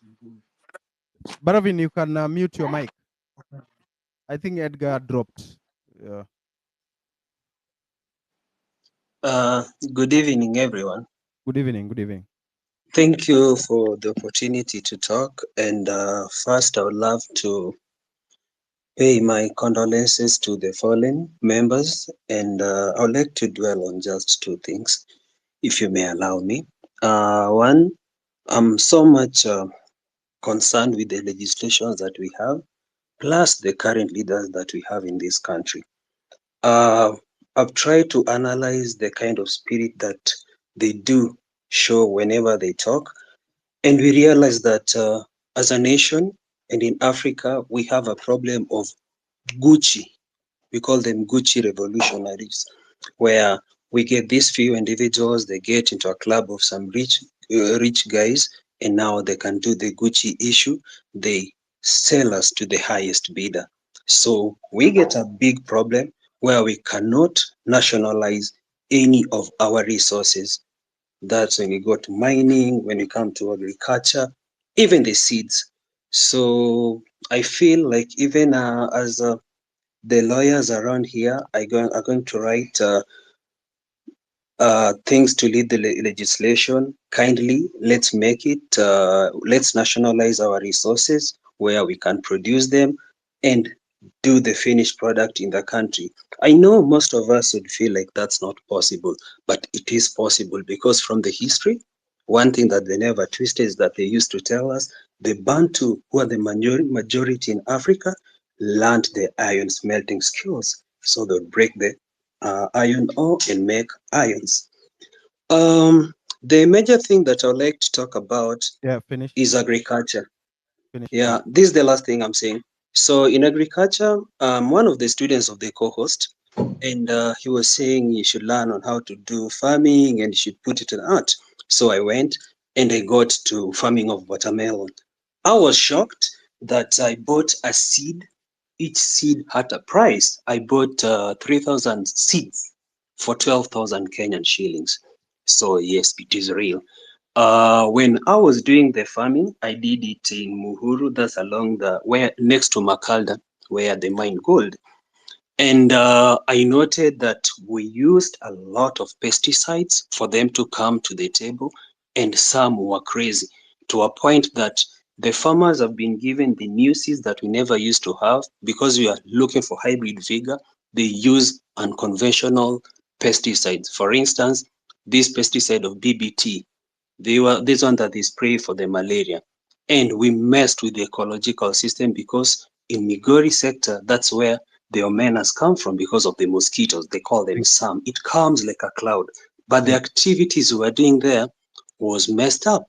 So apart from just talking about food security, should we really think about the seeds, the practices, the fertilizers? And lastly, this is one thing that made me request for the permission. I was in Jambini early this year. They plant flowers. Flowers are GMO. They use a lot of pesticides. And if you go to where the Nairobi water is collected, it tastes pesticides. So that also begs the question, what kind of agriculture do we do? And how does it affect the water? And these flowers, we don't buy them in Kenya. They are bought in Europe. Thank you. All right. Thank you very much.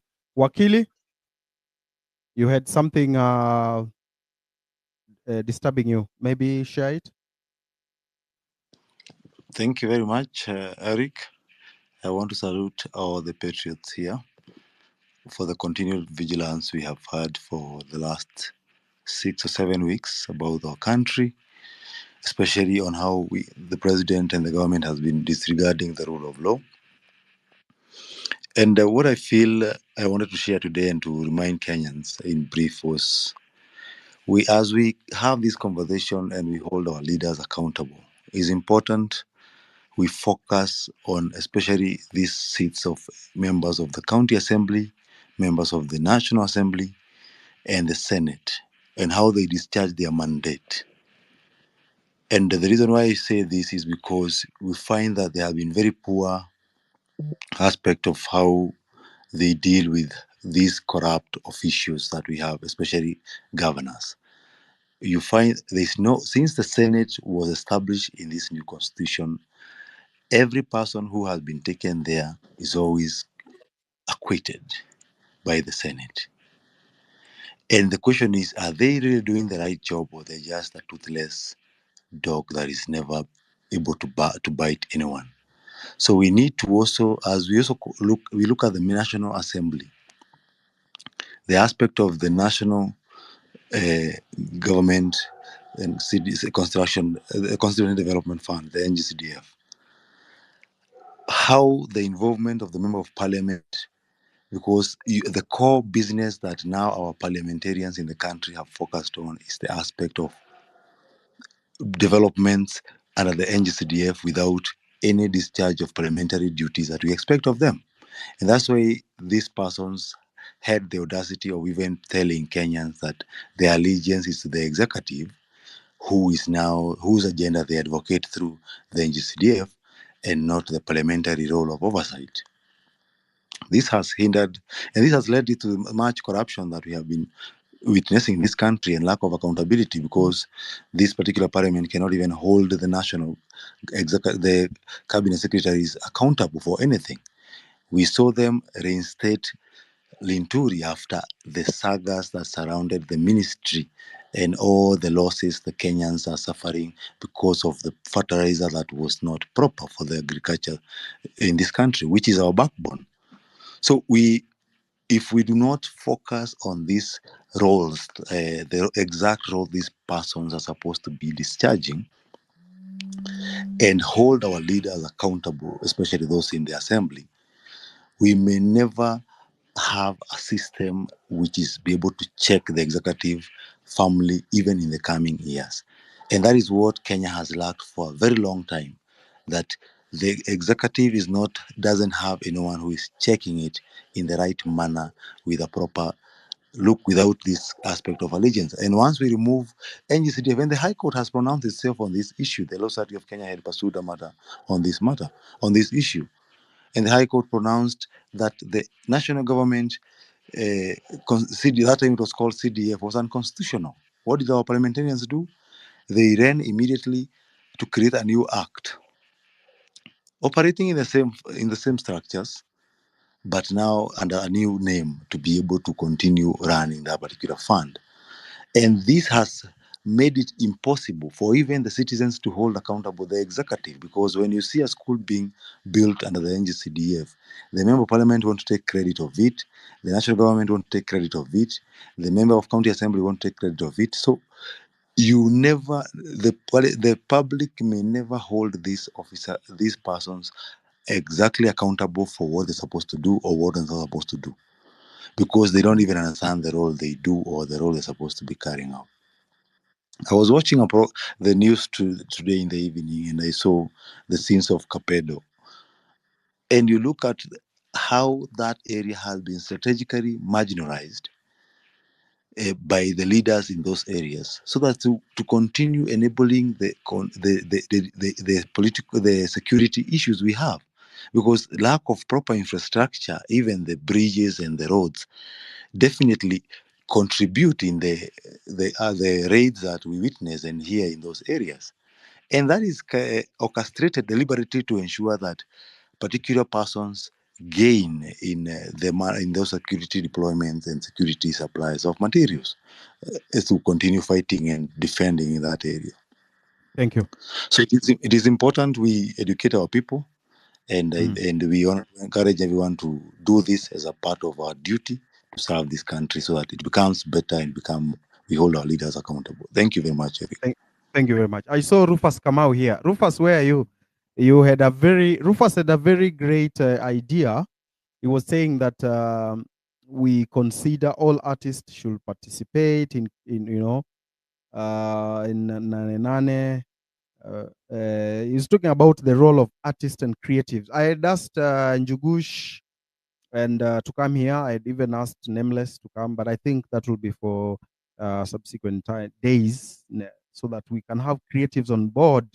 Shiko Kihika, I saw you here. You did a very wonderful job in Nakuru. I really wanted you to talk about it. Yeah, I've seen Oeba, Willie here. Willie, are you here? Willie Oeba? Yes, yes, I'm here. Can you hear me? Ah, okay. So just hold on. You will give us the final spoken word before we close. Maybe we can take two more. Edgar, are you there, Alex, Edgar? I'm Just around hold now. on. Can I Just speak? hold on. Yeah, you can go on. Yes. So, if you study Oh, I've seen or Okia. Okia has joined. Yeah, Okia has joined. Okia will come in after Rufus. can you Go hear me? on. Yes. Yeah, 2 minutes. So, if you study all kinds of revolutions that have happened all over the world, they have always had some form of artists participating and amplifying the voice of the people. So, if you're an artist out there in Kenya, please contribute to this revolution by creating art that basically amplifies the message of what every Kenyan is going through. So this is not only limited to people who create music and poems, but then everyone can also participate. In this digital world, anyone can create art. So whether you do it on the road, whether you do it the Flossing Mawana way, just create content, whether it's a billboard, whether it's a painting on the road, whether it's some mural. Mural is basically art that is created on a building. Just post that message, write about it, write to those names, write those things that you feel are personal to you and how the incompetence in this government has affected you. Push it out there. Make sure that the message is very clear. Amplify, and this is how revolutions are built. A revolution is built into the mind first. So all these we are seeing, the civic education and everything, is basically based on the idea that people change the way they think before they change their actions. So the moment you implement that, the message will be amplified, and the current slowdown or the drag we are seeing in the revolution will change. So kindly contribute. If you're out there, if you're an artist, create art about this revolution, about the things Kenyans are going through, and this will help get the country back into good governance. Thank you. All right, thank you very much. Yes, Senator Okia, maybe you can tell us about the cabinet and the other issue. Karibu sana. We have been waiting for you. I don't know what was happening with your internet.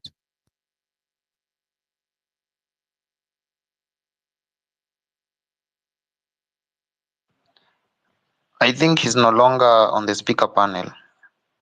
All right, he left. Can we have that's that. Willie, yes, how was Nakuru? Great. Thank you so much. And thank you to everyone who turned up. Nakuru was divine. Nakuru was... Hello, can you hear me? Perfectly. Minerals. These minerals that we are talking about are not...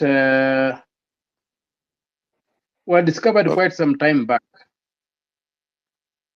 For example, the niobium, I think, was discovered in 1919. That's more than 100 years ago.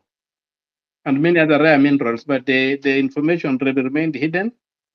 There has been lack of political action to get these things out, because basically the political action got hijacked by market forces, and the fights between the various people, the various interests, denied us the chance to reap big from where this country would have made some interest. And I think niobium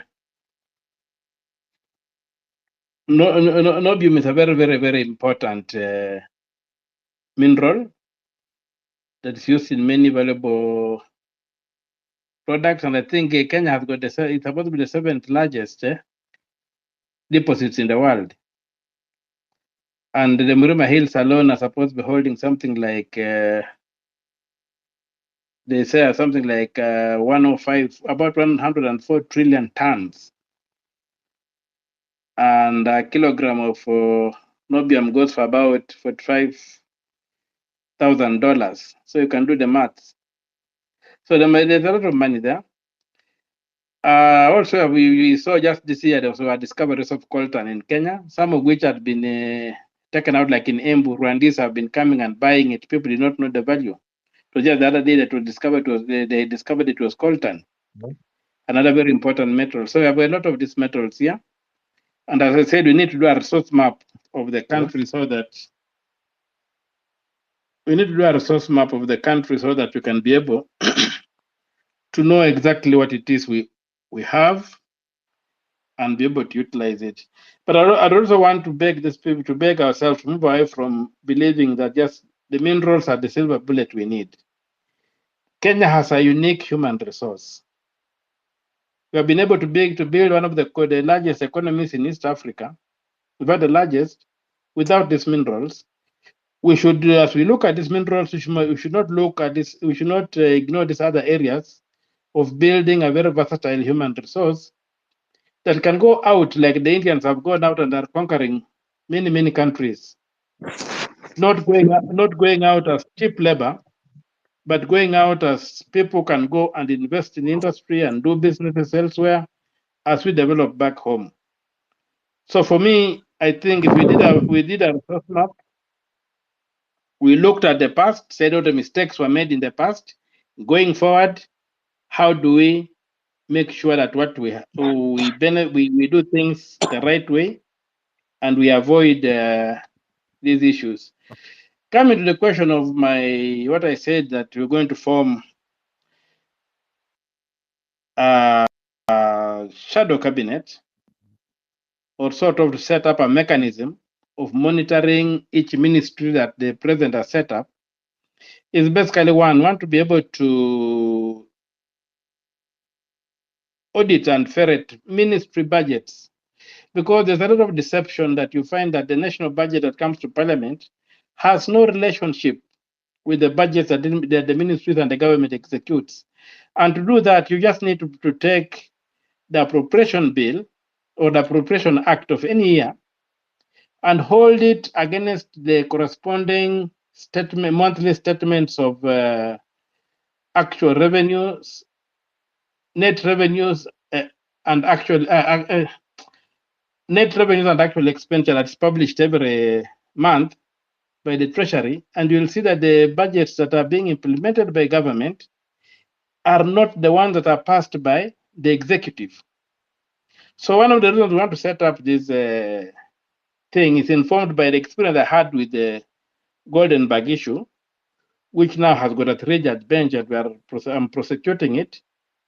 When Mr. Uko, who was the Auditor General, before the coming into of the handshake government, he was pursuing this matter with the pinpoint accuracy. And even at one time, President Uhuru rained on him, wanted to fire him. They moved a motion in parliament by Dwale. I took action. I went to court. I stopped that motion. I secured Mr. Uko's place to remain as the Auditor General. Then shortly thereafter, there was a handshake occurred, and you could see the change that Mr. Oko dropped what he was doing, and he wrote a very, very flowery picture, basically negating his earlier reports on the Goldenberg. And that's what the handshake achieved. Now that Parliament has totally messed up, it's confused. The first came when President Ruto enticed people to cross from the opposition side to government side to give him a false majority in parliament, which he used to undermine legislation and whatever. Now with the move of ODM, there's nothing like anything to check the excess, because what you have seen that the people who go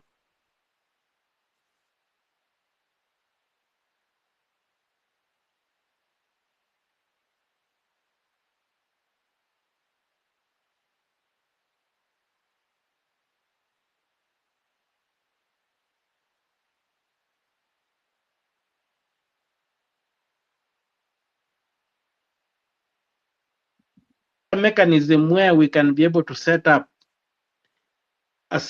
an orderly way.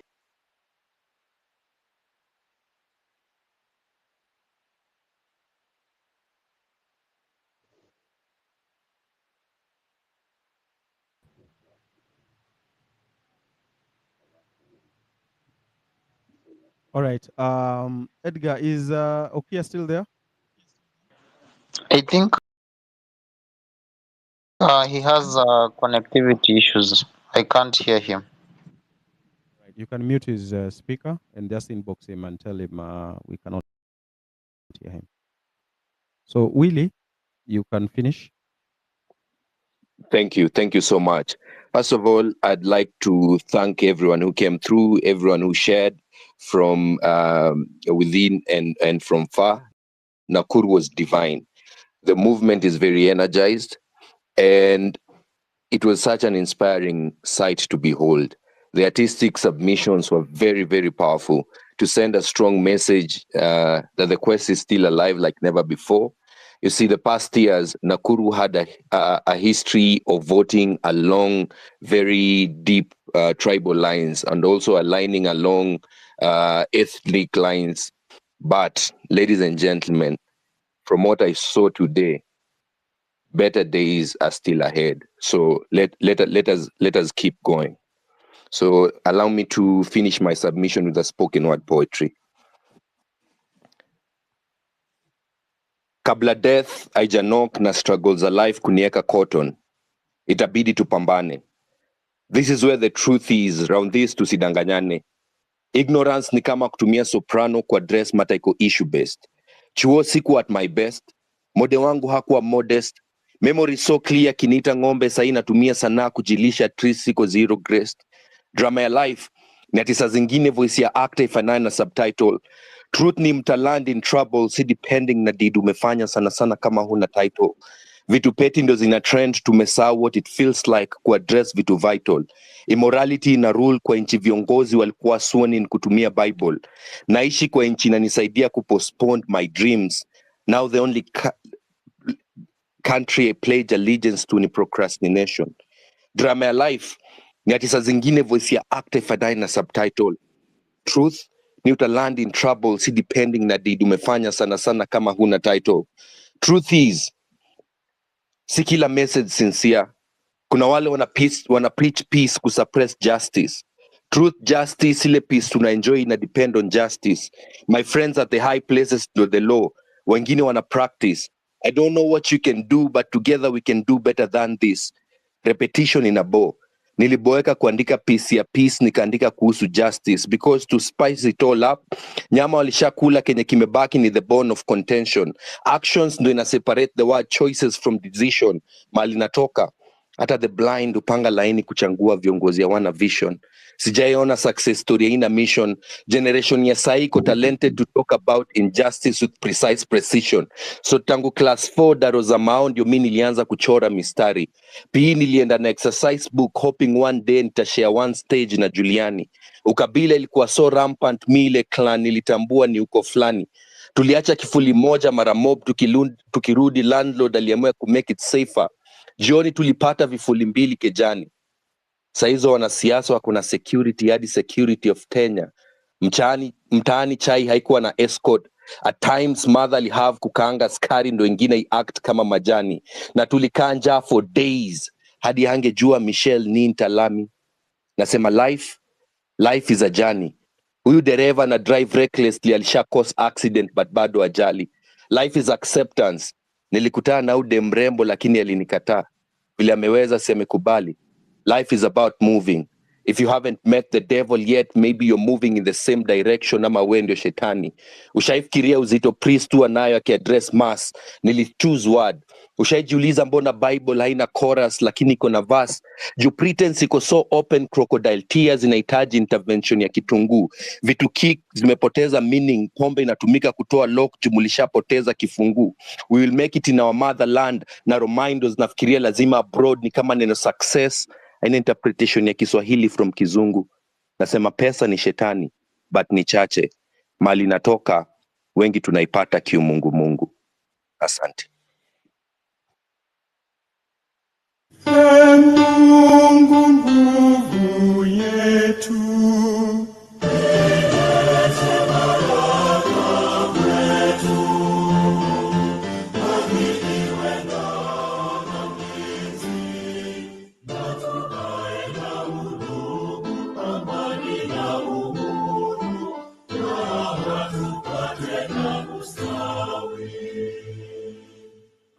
Amkeni ndugu zetu, tufanye sote bidii, nasi tujitoe kwa nguvu. Nchi yetu ya Kenya tunayoipenda, tuwe tayari kuilinda. Na tujenge taifa letu. Ndio wajibu wetu. Kenya istahili heshima.